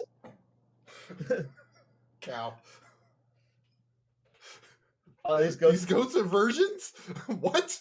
That might be important. I don't know. Now, that part where Tyrion managed to buy off an entire, clan, I wouldn't call it leadership. I would call it smart bribery. Now, had the clan been a good leadership, belonged to a good someone who had leadership, that bribery wouldn't be like, I'll bribe you. No, we're actually loyal and dead. But luckily, story didn't happen that way. Now, had those guys stayed loyal to him, oh God damn it, Bruce. Now, where it would I would consider it, I'm going to go ahead and use it, is the Khaleesi. I'm done. Where she went and she actually attracted followers. Yes. Yeah. That would be an example that everybody can put of the leadership feat. First she took the what the hell, the Kari or whatever the hell their name was. Then the Unsolids, then exactly, and so forth and so on. Dothraki, and she started there, and then it's everywhere she went. She that high charisma, amassing her army, or amassing her ranks, followers, and her followers. Yeah, oh God, yes. And she had certain people that were in spot to be able to do the one-on-one with the lowly grunts, essentially. That's very much like how I won't say I was inspired by that, because I forgot all about that, but it's very much a on-screen idea, the idea that your followers are the people you strategically put to be in the horde, to be able to be a force multiplier and go, hey, you take 5 people, you find 5 people, you find 5 people, and get them angry. And suddenly you have a mob. You only have 20, you only have 10 people that are under your actual direct control, and your 10 people pull out immediately. But now you got 55 people who are very, very angry and running down the street causing a huge ruckus. And well, you're already running the other way to go around a bank, because the mob is elsewhere. I throwing all the police away. And you're like, well, that was cool. That has also been called a pyramid scheme, but that's besides the point. Hey, look, strategically, loyal schmucks who will go and cause a riot for your benefit and get the entire crowd angry while you go do something else. That's a pretty good job. And especially if you tell them, hey, after the initial mob is pissed, get out. Guess what? Your minions are safe. You all filter away, and now the royal guard is all have to go deal with a peasant uprising over bad food and conscription rules and high taxes, and you go out and murder half the nobility. Hey, hasn't it happened? Stuff. Wait, I think I read about that in real life. It's called the French Revolution. I know. Yeah, because they did not get enough cake. That was the problem. They did not get enough cake. Leadership in layers. Is a lie. The cake is a lie. Yeah. We went there. He set it up and I spiked it. Yeah, you did. You did. So, You did. All right. So, I have the parking pass for it, so yes. did my responses help you with my idea? As a DM, I love the leadership feat. I really do. It's a way for you to pry bar the characters. It's a way for you to have them uh, expend resources, and it's even better when you pair it up with like you find this old castle in the woods. Do you want to annex this into your kingdom? Do you want to live here? And then you start giving them like things like, well, we had this fixture break last week. That's going to be a 30 gold replacement from the plumber. And then, we had the moat that had to get pumped out again. So there's another 10,000 gold that we didn't have really. So you have all these options to just nickel and dime player characters to death. And you can make it a fun game, but expect at some point they're going to be like, God damn it, stop! Because they want to have fun, not play accountants. Not that that's bad, but some people. Oh, no. For 95% of the players, accountancy is not what they want to do. Some of us like to fly and drive around spreadsheets. That's on us. You and your spreadsheets. I gotta sit down at your table one of these days and see what this is about. Cake or death is the best. But anyway, you're right. No, Excel should not be required to play a game. But I still require it. I was about to say, did that hurt? did that make your soul die a little bit when you said that? Just a little bit. Oh, my soul. Look, I need a table of organization, God damn it. There better be one. I can follow it. I need to know who I'm yelling at. Who do I complain to? You're the one in charge. Oh, who below me do I need to yell at? So somebody told me this week, and I'm going to take this off topic for a minute, but all right. Somebody said, hey, you might want to go check out Bird Brain DM. He has a video about you. And I'm like, why? He's like, don't you want to see the video that's about you? I'm like, no, I don't care. It's from Bird Brain DM. He's a fucking little vulture that he looks at other people's previously chewed up topics and he runs off with it and he tries to make content. It's brand new and fresh. No, this is an animated corpse from the weekend at Bernie's we had. And yeah, I mean, if you want to play with that, go ahead, but you should be able to come up with better content than this. Weekend at Bernie's. God, I forgot that movie. Oh yeah, I'll bring up shit that you didn't want to remember, but I'm just saying, like, there are certain people out there that they don't even classify as people.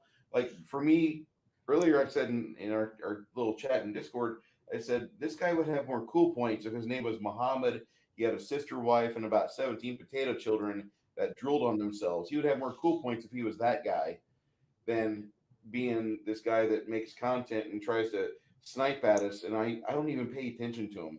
He's the worst sniper out there because he makes nothing. There's no relevance. A narcissist trying to pick on other people just doesn't work for comedy. I'm sorry, kid. At least whenever you have charisma in the negatives. So I'm going to say this. Okay, go ahead. Because there was some miscommunication, evidently, when I did my whole priors thing, and everybody got all up in arms. The opinions of Bruce are not the full opinions of the group, and should not be construed as a contract that we feel the exact same way. No, these guys are of their own violation, and then they can jump ship whenever they decide to. Yeah. But and truthfully, the conversation that I had with him on my video today is, and I'm going to actually say his full name. So yes, I am going to actually. You don't have to do that. I know, but name calling is juvenile. But it's fun. It is fun, but it's juvenile. Yeah. So Condor DM, we had some back and forth, and the thing is that as I stated in there, and I'm going to go ahead and state it again, to everyone that you are a hero to, you are a villain to at least one other person. So if the one thing is that you have to remember that if I have to play that villain for your story, I will gladly do that. And that's fine.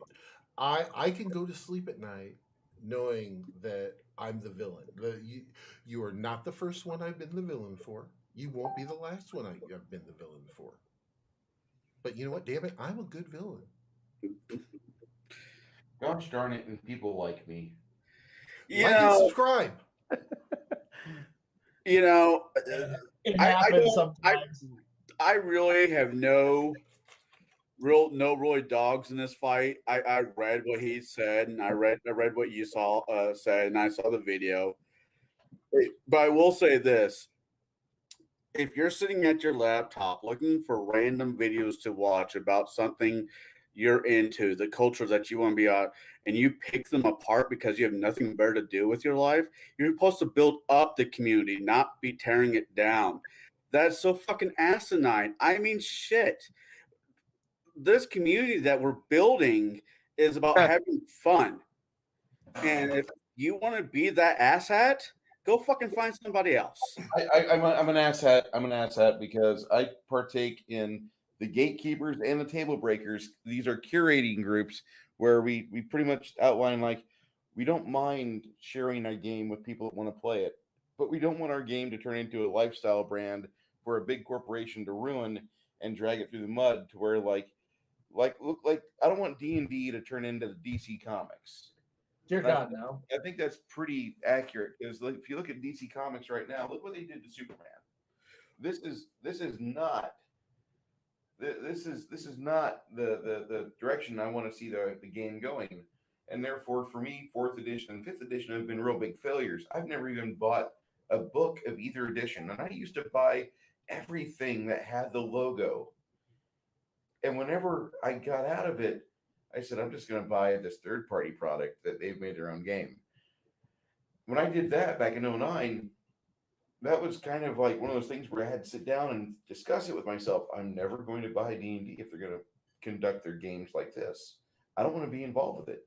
I want to be out of that discussion because they're telling me that I have to not do TPKs and I can't have like an entire situation where the players have screwed up and they've decided to make some serious mental gymnastics and they now are facing certain doom because they taunted the red dragon.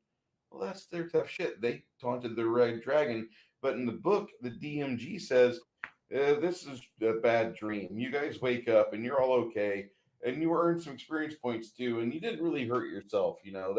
That's just a bad dream. It's okay, little boy. That's a fucking cop out. Not what you said, but them doing it that way. Yeah. Well, and the other thing is that the whole when I I think it was last week when I did the whole Priors of Gygax, I was doing it for a laugh, and truthfully, I was doing it for kind of a little bit of a of dig. We are content creators. And I said this in the video. We're content creators. We're going to say some really off the wall shit. You know why? Because we're content creators. It's more fun. Exactly. Yeah. It is more fun when people like me, like right now, I'm really animated. I'm raising my voice. And people are like, oh my God. Now I'm energetic. Yes, I'm energetic. Oh my God. And my whole thing is that when I did it more, I clarified what I was saying about the Priors of Gygax. Evidently, while I was going through my tirade, I didn't hear Bruce mention 2 names, and I go, yes, they're the Priors of Gygax. So evidently, because Bruce said this, I'm now a bad guy because I didn't freaking hear him. You are not bad guy, but you are bad guy. You know what? I agree. But you know what? I will be that villain. I will sit and plot in my room of computers with my 6 monitors, and I will look. And I will be that guy. That is awesome, and I completely agree with that. I completely being having an opinion and being animated. My little rant earlier today, how people take leadership early on and can go fuck themselves. I still fucking believe that. For short level games, fuck off. But yeah, I'm a member. I am a part of the Table Breakers now since they were ever so nice to let me join. And the other thing, and yes, I am somewhat opinionated in what I think gaming should be. Fortunately, unfortunately, depends on how you look at it. I have to straddle the line between what makes me money as being a professional. Yes, I said professional DM. If that makes me a horrible person, you can pay my fucking bills. With that being said, I think I have to stride the line. Yeah, I run 5e. I run 5e because I have people that want to play it and I like getting paid. You go to work too. All four of us have jobs that we have to do to make our life work, right? Yeah. So yeah. But so yeah, no, I agree. I think certain context doesn't need to happen. I think 5e. I want to go back to the good 3.5 days if they can just unfuck a few things when it comes to 3.5. I like being the horny bard, but no, you can't be the horny bard anymore. Or the racist dwarf that doesn't like elves, orcs, or anybody other than humans because they don't live long enough to give a fuck. So that's my opinion, and if that puts a target on my back, at least I know I'm in good company. And the thing is that everything that Blaine says, everything that Conall says, everything that Bruce says, I don't necessarily fully 100% agree with. And that's the thing. And even though I don't 100% agree with them, they are still my friends. You know why? Because we can sit and have a discussion, have a disagreement about things, and still be able to respect each other's views. That is the biggest thing, is being able to respect other people's views. And if you're not able to do that and sit and have a discussion about it, yes, we can get animated. Yes, we can rant. Yes, we can shake Blaine up and put him out there for 45 minutes and we just sit back here and go, yes. And everything else. But you know what? That's fine. We have a dynamic. We can also, being that we're friends, we can play off each other too. That's the beauty of this. And it comes with, I've sat at Bruce's table for how many years was I there? 6 to 7 years? 6 years. Yeah. I've known Blaine for at least 10 years. At least. Conall I've known for at least about 7 or no, you're right up there about that 10-year too. 10 years, yeah. Maggie turned 11 so I mean, this year. Me and Conall have not always gotten along. And to begin with, and truthfully, to begin with, I thought he was an asshole. And that's but people. But the thing is I got to know him. I know that we all have this is my world, this is the way I see it. It's being able to step out of yourself to be able to look at that world and see how it is too. And whether and the other thing that I said in that video that I really do feel, and I've even put it down in the comments when I was going back and forth with Condor, is that I don't believe that the actual hobby is set up for the one and all. You have to buy this system in order to support the hobby. What supports the hobby is being able to play with your friends, have discussions with your friends, or even if people, because I didn't know Conall when he first came to the table, and I got to know him, and he's become a friend. That is, to me, that is bigger than what the hobby can ever be, for the simple fact of, if you're able to sit and be able to see, kind of basically through each other's eyes. Yeah, we all have shit going on. I'm actually in a pretty good mood today. because I found out a whole bunch of things. My car was wrecked, and I've had it in the shop since before Christmas. I got a call today. I might be able to go pick it up tomorrow. I'm all happy because I'll have my car back. On top of it, I found out I got a new job, so I'm all happy about that. So there's other things going on, like with my current job. I was not 100% happy. I didn't like the way that we were progressing with the company that I work for. Now, have I ever said that out loud? No, this is the first time I've ever said that. But since I'm leaving now, it's like, fuck it. But we all have things going on in the background, and how we choose to,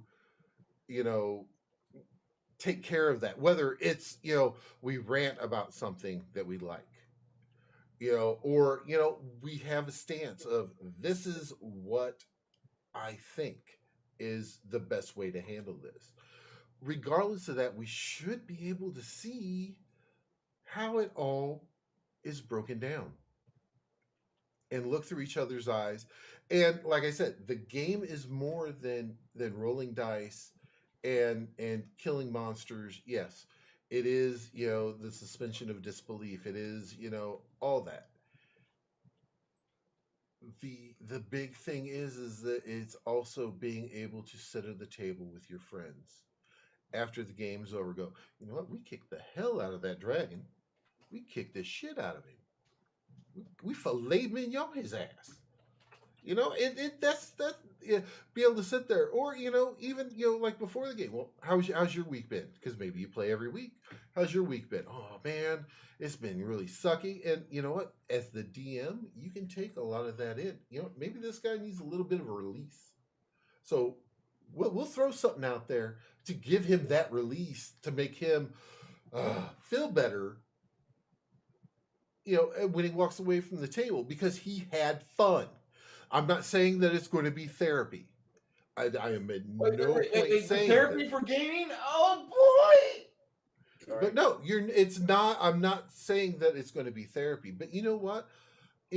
It's like people who get upset, stressed out.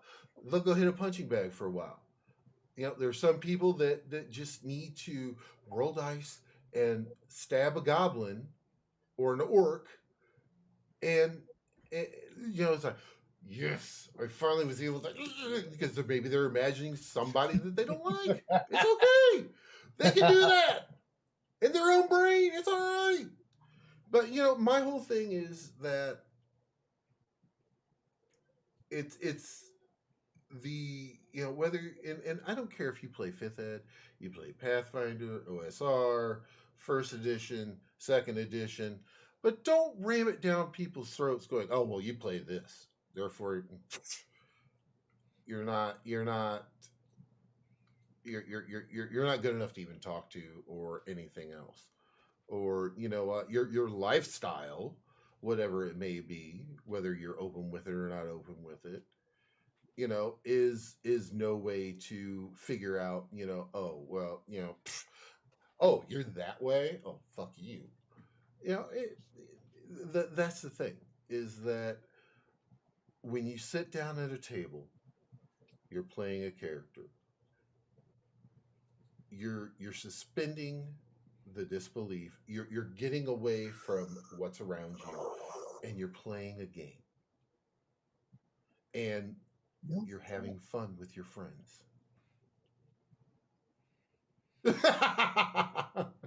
Bruce now has cancer. I hope you all feel better for it.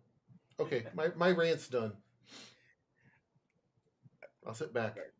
I'll return I don't to want a nice monotone. I don't want to defend what I hate, what I both love and hate. So thanks for bringing up, Cal. I completely forgot about that in earlier editions. That Ranger lets you pick your one Bane for a class level.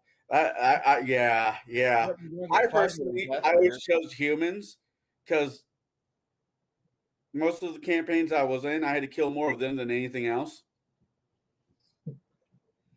Man, I hate humans. I get bonuses to kill humans. Thank God there's so many humans.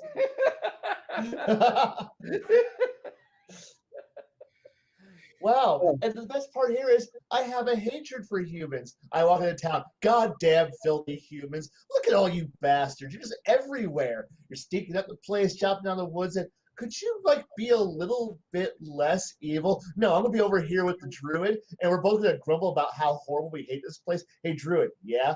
Do you wanna burn down the entire village and plant a forest on top of it? Yeah, that sounds awesome. All right. Once the sun goes down, we kill everyone. The rest of the party. Could you guys not kill the village? But they're my favorite enemy. I can track all of them. God damn it, Ranger. What? Well, just tell him no. No. As a inquisitor and get all the other terrain bonuses for your skills, and you'll never miss. I know. So when the villagers are running away from you in terror, the ranger just is like a Terminator, just walking through the woods, killing them all with this. All of a sudden, you start hearing dun dun dun dun dun. And the ranger, go my animal companion, eat them.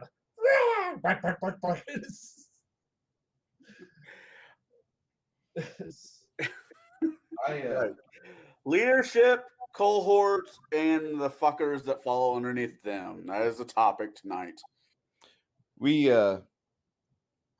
I said my piece on cohorts. I mean, you have tiered classes or tiered statuses for various people for your NPC pool. Some of them are really and there's classes underneath that, like torchbearer. The guy that just carries a torch for you politely in the dungeon. Please don't let him get killed. He's only 13. He's just a baby. So you don't want to you don't want to do that. But I mean, I said my piece on that, and I really think that a DM should use every tool to their advantage. The players are going to milk the player's handbook and all the splat books they can get their hands on for their 1 extra percentile chance to ruin your game and ensure that their player character never has to live another night eating ramen noodles and canned meat. Ugh, the horror. I'm just saying that they want to have the riches. And for those of you that listened to Blaine, you realize just how badly a well-trained group of hirelings and retainers will ruin your local economy and make your players have characters that are absolutely stinking rich. Hell yeah. 35 gold a week is a lot of money for a simple character. Yes. Oh, God. Especially when you have GMs who are all a bunch of penny pinching avoid the term tightwads and assholes who turn players into scraping at dirt to make money, because that's fun. Fun is making players figure out how to squeeze blood from a turnip, because in Soviet gaming, players don't have money ever, and you're just living in continuous misery and hoping for one more payout, which might be cool if the theme is working out right, but you gotta be nice. But most GMs are a bunch of tightwads and retards with money and think, obviously 100 gold is a lot of money at 5th level. It's not. And especially if you only hand out 100 gold every 3 or 4 months. Well, you can eat off that. Thank you, government, for my stipend. What was it? Fuck you.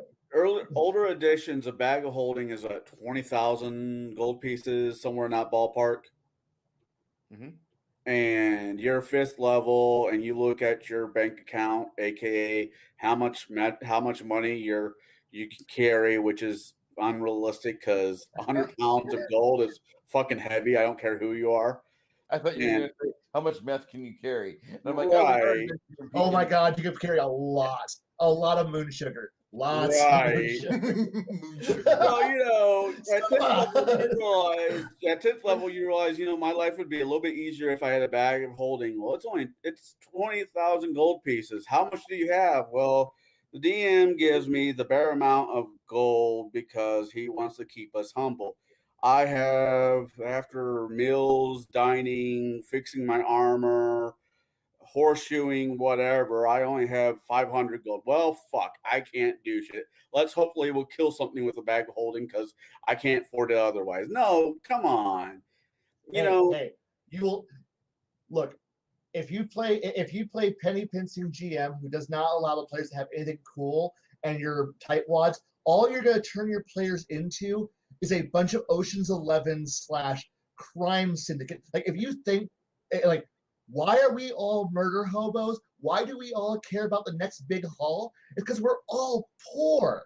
We're all ghetto trash. You're not playing a hero. You're playing ghetto trash. You're playing some guy who's living in a trailer park, but who's got a chainsaw and an assault cannon, and going, you know what? That Briggs armored car truck over there looks pretty inviting.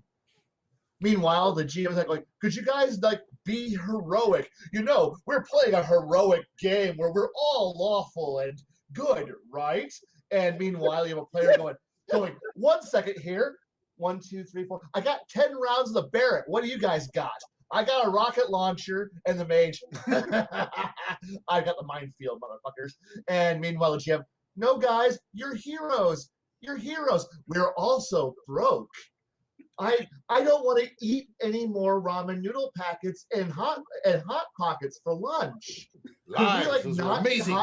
Because we not eat a hot dog anymore. Because we're ninth level. We shouldn't be dirt ass poor and with this broken ass horse that we're riding on. You know what? The Lord's house over there looks to be pretty wealthy right now. No, guys, you're all heroes. As some of those pansy ass fuckers who whine on the internet going, oh, D&D is only about heroes. Then give us some fucking cash. So that way we can be something besides murder hobos. But murder hobos, that's terrible. We're all broke, and the only way we're getting money is if we kill everything to get money. And since your dungeons are fucking poor, the only people we can now rob is the village chieftain or the lord of the land. And this is how you get lawful evil players or chaotic evil players or neutral evil players who all go, you know what? Fuck it. My bank, I was told to stop adventuring when my bank account looks like a phone number. It sure does. It's only 911 right now. So, and guess what we're doing? We're murdering. And suddenly, if you start giving the players an allowance, money, the ability to take care of themselves, players suddenly stop being murder hobos because, well, my bank account looks pretty good. I can focus on heroic deeds now. I'm going to go stabilize the economy and save the local region. Why? Because that's what pays my taxes and keeps my bank account running. Like, you can't blow up the earth. That's where I keep my stuff. And I've heard this argument. I've heard the same argument from a couple of DMs I've known over the years. Well, you're a hero. You're playing a knight or a hero, and I'm like, okay, are you basing this off of a fantasy novel? Historically, where are you coming up with this? Because historically, those knights, they got paid because they had to be able to afford their shit. Back then, you're either a peasant, a serf, which a serf is basically another word for a slave, but you weren't really a slave, but you couldn't fucking move because you're too fucking poor to do anything else with your life. So no, this is fantasy. Most people, not all people, but majority of us gamers are poor fuckers. So I watch shows like Ocean 11 or White Collar or shows like that where the bad guy comes out ahead because realistically, he's a good guy because he gets to live his best life. So morality, fuck yourself. Trust me. Because then you to quote one of my new favorite wrestlers, the Danhausen, you wind up being very good or very nice, but very evil. Look, when GMs are petty pinchers, all you're going to invite is a blacklist Raymond Reddington into your group because one player is going to get tired and then suddenly he's going to manipulate the entire world to make everyone else in the party rich.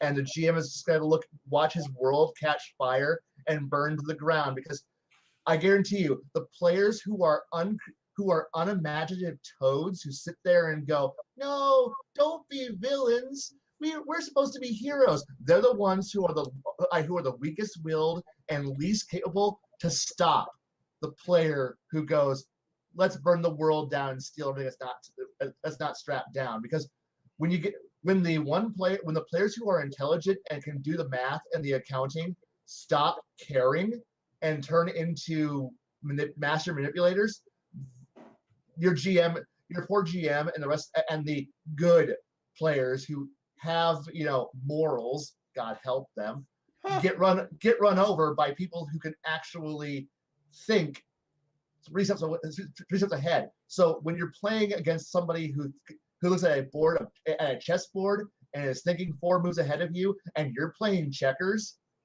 you've already lost. Bruce, do we have someone backstage? We do. I would like to introduce to you guys a friend of mine from one of the other groups of people that I run with. This is Rosetta, known as Eagle Rider. She is a older. She's not played in the game in about a decade, but she's quite an artist. Everyone, welcome Rosetta. Why don't you call her nice older? lady. Hello. That's mean. Don't call her older. Jeez. Have we not taught you anything, Bruce? Ignore the mess. I'm kind of in my mom's storage room in their house right now. Okay. Oh, older shit. I'm gonna tell my mom you just called her youngest kid older. Well, I hate saying like this is a new gamer, but no, I can't say that. With my memory issues and how long it's been, it might as well be. What you do is you say that she is a returning gamer after a long hiatus. And you talk about how young and beautiful she looks, you fucker. I mean, this is why we can't have nice things, Bruce. Women. He does not know how to talk to women, I swear. Well, you're about 50 pounds too light for him. That's the issue. Oh. Considering how not skinny I am, that's quite an insult. Well, that's for the Bruce. Well, Rosetta's been part of the art stream for at least over a year now, on and off, and then she just became a full-time member. What was it, a month and a half ago? A few months ago now, actually. Yeah. It was back in November? August, September. Okay. Yeah. So are we going to get a rant out of you? I know you were talking about rants in this. Well, first of all, don't be a pussy about not name calling. Let's just get that straight right away. Ooh, baby, talk dirty to me. Oh, you don't want me going on that rant, Bruce. This is an idea. Bruce, I'm not ready to make a new friend. Pin-up artist. The first thing to be the pin-up artist. The very openly sexual girl. Yeah. Yeah, that's a thing. See, Bruce, I met him in the chat of one of the guys we watched a long time ago, which was Odin, wasn't it? Bruce? Yeah, I'm trying to manipulate some sounds here, and I'm trying to not have the echo in here. So in other words, you're boomering the shit out of your stuff, just like Maki. I mean, yeah, I'm mocking myself right now. Oh, I'll have to show him that clip too. I mean, whoa! I don't know if I'm old enough for this right anymore. You're fine. Wait. How old are you implying I am? You look 12. Hey, I'm the innocent one in all this. I'm pure and innocent and full shit. How the hell did you get in that penny?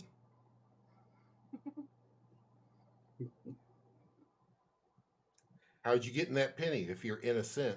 Oh, okay.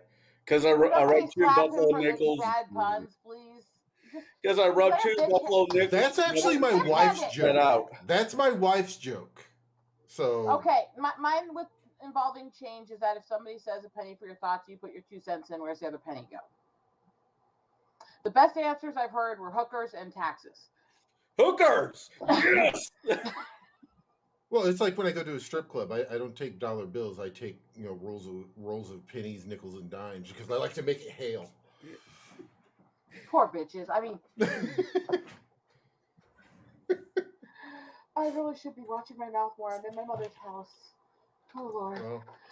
Well, just remember, you can run faster scared than she can mad.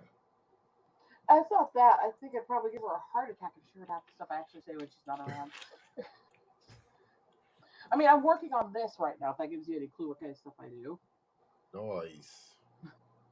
Definitely. Whoa. Approval. Very nice. Very evil. And now the guys are like, okay, she's kid safe. She's good. All right. All right. Yeah, you need to do a caricature of Bruce so we can replace his face for his screen for his stream. Yeah, I can't show those ones. That'll get his channel in trouble. Never mind that. That's an eagle.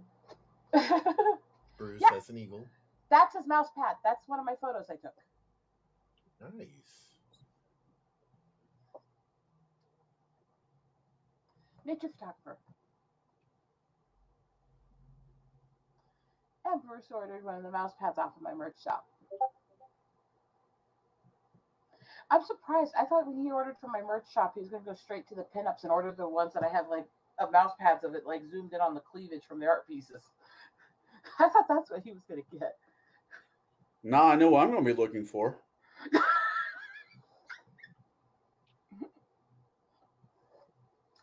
Just go to Twitter, Rose M Queen 1, and the merch shop's pinned, by the way. Good to know. Kai is a sweetheart. Kai is a sweetheart. He's one of the guys I love hanging out with. I think I've been his wrench for over a year, and all I ever do when he's actually streaming is go torment him, give him shit, and make fun of him when he's trying to game.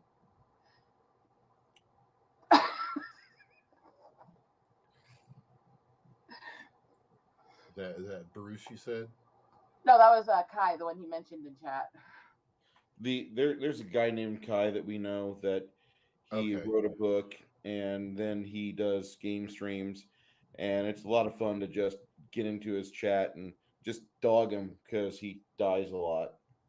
To be fair, I dog everybody. I have a group that I do wrench work for that is literally a bunch of first player shooter guys who play sniper games who are all ex-military snipers from different countries. If you can imagine what their streams are like and what the language quota is there, the guy that heads it is a Scottish sniper who now works as a bouncer. Nice.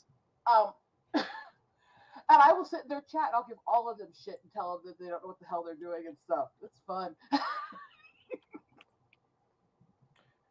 Anyway, Rosetta wanted to step into tonight's chat and just have a hello because she's one of my friends, and I've also invited her in on the D&D game we run every 3 weeks. And which I am looking forward to the idea of doing. I just also going, yeah, it's been about 14 years since the last group I was a part of, and yeah, they literally kicked me out because they didn't like the fact that I have weird yelling outbursts I can't control from my brain damage. Oh, and, no, well, to be fair, they had a 13-year-old there, and I can't always censor. To be fair. And yeah, she kind of didn't want that around her kid, so I understand it, but it still sucks, you know. Yeah. Well, Bruce only encouraged that type of thing, so that is true. Do you have Tourette's? It is true. If you have Tourette's, or if you're a person that claims numerous TBIs, you are welcome in my game. You know, and I'm not making fun of you when I say this, but I actually had a person in my one of my campaigns that had Tourette's, and I made him play an Oracle, and he got like a bonus every time his Tourette's go off mid-game. I will put it this way: it's not technically by definition Tourette's, but it has all the same symptoms. It is a bunch of scar tissue in the brain from seizures that's causing it. But yeah, the part of your brain between, you know, the subconscious and the weird thoughts and stuff that everyone has versus what filters what you're thinking to your mouth is about 6 burn scars down it and nothing there. So there's no filter. We will blame Bruce for this because you've had to endure his solo streams. That's why he had to pick up some. That's why he had to pick up some followers to help pick up the slack. Oh, wait, wait, so we get long. paid? Back from even when we met him I met him in the chat of a Catholic school teacher's streams. I am we a were both trying to behave the way we normally do. And even there, I was giving him crap. I am a cohort, not a follower. Thank you very much. No. You and Conall are technically still followers because you guys don't have your own channels yet. Speaking of challenge, I am about ready to start mine. I've decided I'm actually going to do it. I have more followers than him, so ha. I got nothing on that one. But I was going to wait to the end of the I was actually going to wait to the end of tonight to bring this up, but I have decided that I am going to start doing my own content because of poking and prodding of friends. And I think the title of it is going to be Common Sense Gaming. Is going to be the main thing. I apparently, I had a run for a while with one of my streams that was very popular. I even got to interview some of the bigger people, including Robert Meyer Burnett and a bunch of them and stuff. But what my streams I was doing I was getting harassed by the anti-community for talking about my native culture because I'm pale. Because apparently you're not allowed to have your culture if you have a type of albinoism. That alone is weird enough. So I named my one-on-one interviews Hot Seat Scalpings and made it a whole bunch of Indian jokes. I will say there's at least 1, 2, 3, 4, 5,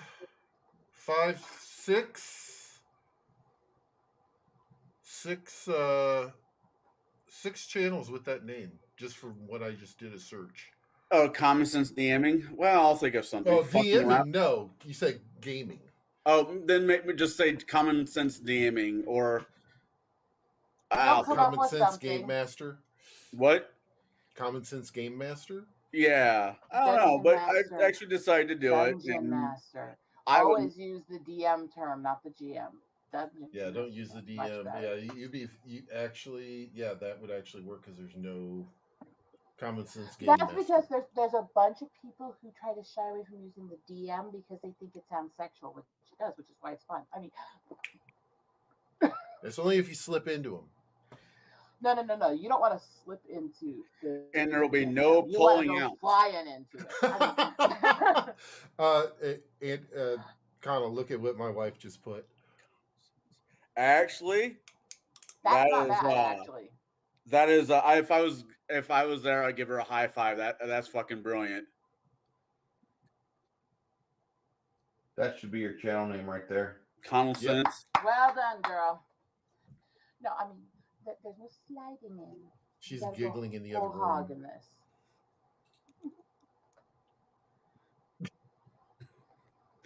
Yeah, let's give him a complex. I was about ready to say, unfortunately enough, I don't have that complex. I'm not a, what's that, I can't remember what's called. Meg. I'm not a narcissist there. Yeah. Megalomaniac. Megalomaniac. Egocentric, egomaniac. I mean, there's so many terms for it. Common Sense. Otherwise known as, I could go political and just say you could use that term for Biden or Trump. I mean. Oh. She said that word. She said the word. I have a remark. No. How people are going to feel about this. No. We are already 28 minutes over budget. So. And also Blaine has food sitting there ready to be devoured. It's in the fridge now, but wait. It's still sitting there to be devoured. Every bad thing he says has to do with the fact that he's not putting something else in his mouth. Yes. My husband could use this excuse with me in a really bad way. I mean, yes. Oh my. Read the private chat. Oh, I already did. Oh, I already no. did. And all I can say about that is You're already fine. Not the Ma'aya Papa Smurf. That's all I Giggity, gotta say. giggity, giggity, giggity, go. All right. The So reason I've been married 15 years is 2 so hour happy to and a run half. up and greet me. Oh God, I'm gonna Lucy, go grab my white pants. I think we're gonna have to wrap this up. Yeah. Some of us have jobs tomorrow. Yes. Sadly. I just give people warnings about the stuff I say and do before I do it, so they at least have some understanding when it happens. I kind of feel that's at least fair. I can appreciate that. It's also why All I right. love hanging out in Sweet Anita's Discord, because the whole thing is there for people with Tourette's and mental conditions. So nobody there bats an eye if I start spasming and swearing or making sex comments over in video chat. There you go. Sorry. All right, everybody. We definitely want to thank everybody for joining us tonight. Let's Thank you. segue our way out. Okay. I want to give a big thank you to the people that were in our chat tonight from the get-go, like Cal Venani, lovely Sherry, Parrot Head, Hungry Ewok, Indigo Dragon, the Multi-Gun Man, John Aaliyah, Rosetta. Thank you for being part of the chat and then jumping in whenever I was able to get the link to you, and we were wrapping things up. Violence solves everything. Thank you so much for showing up, sir. And Travis, appreciate you being part of the chat as well. Garrett, go ahead, sir. And Cam, I forgot. Cam, I'm sorry, sir. He recommends a book by the name of Casca by Barry Sadler. He was in the movie with John Wayne. Mm-hmm. Garrett, you have any words of wisdom for us to help us on our exit? Well, I'm going to go ahead and thank a couple people, and then I'll do my words of wisdom. I want to thank Mesrim for being here at the beginning. Of course, my wife being in there, because she kind of has to be. Yeah, the basically words of wisdom. Let's see. Be excellent to each other. That's always a good one. Regardless of what our views and everything, we just need to remember that we all have basically come together for one reason. That's the hobby. That's gaming. And if we should all be able to sit down and have a good time at any table, no matter what game we're playing, and come out of it, even better friends. So that's all I gotta say. All right. Right now, I'm kind of stalling because I'm waiting for a link to get over here. I'm going to have Rosetta post her, or I'll have her link posted here in the chat. Next week, do you guys know what we want to talk about? Brothels and whores? Wait, no, sorry. No. We talked about that every week. Oh, that's right. We'll get back to it. I don't know. Didn't we had a few things. We already. Hi, Miriam. Blaine, are you looking at her store right now? Yes. Will you do me a favor, copy that link and put it in the private chat? Oh, I guess I could do that. Thank you. Oh, give me a second. Hey, I do some pretty fancy, sexy art, don't I? Yes, it's actually really, really good. I like your. It's very good. Give me a second. I need to get more stuff up there yet of some of my other stuff, but Blaine, she usually streams with me or with a friend of mine on Sundays, right? What? I didn't realize that. What? Also, everybody, I threw it in Bruce's chat. That is my channel also. If you're not subscribed to Bruce, and if you have not liked this, make sure you do subscribe to him and give him a like. By the way, guys, I'm going to say this here. I've already been talking with Tim and a couple other guys about it. I'm going to be trying to start a weekly get-together for miniature painters and stuff for their artwork. So any of the tabletop gamer boys would probably want to get in on it if they can. Pretty open to anybody who likes to do that stuff. Hey, it Good sounds to know. pretty good actually. So, come on. I'm trying to get copy off my phone into chat. Oh, Oh, Sorry, that's close. I'm hoping. I think so. I'm not very good at technology. I'm really, really not good at technology. I'll verify it first before I Yes. hold on. So Okay. verify that's right, but I hope it is. No, that's the wrong red bubble. Dang it! You right or red bubble? Hold on. And our exit is delayed a little bit, so you guys get just a little bit more time with us. I'm gonna go ahead and cut my stream off then, Alrighty. and everybody, you on my at least my end, thank you much for joining us. Thank you for taking a little bit of your time out to listen to us rant about something that we love.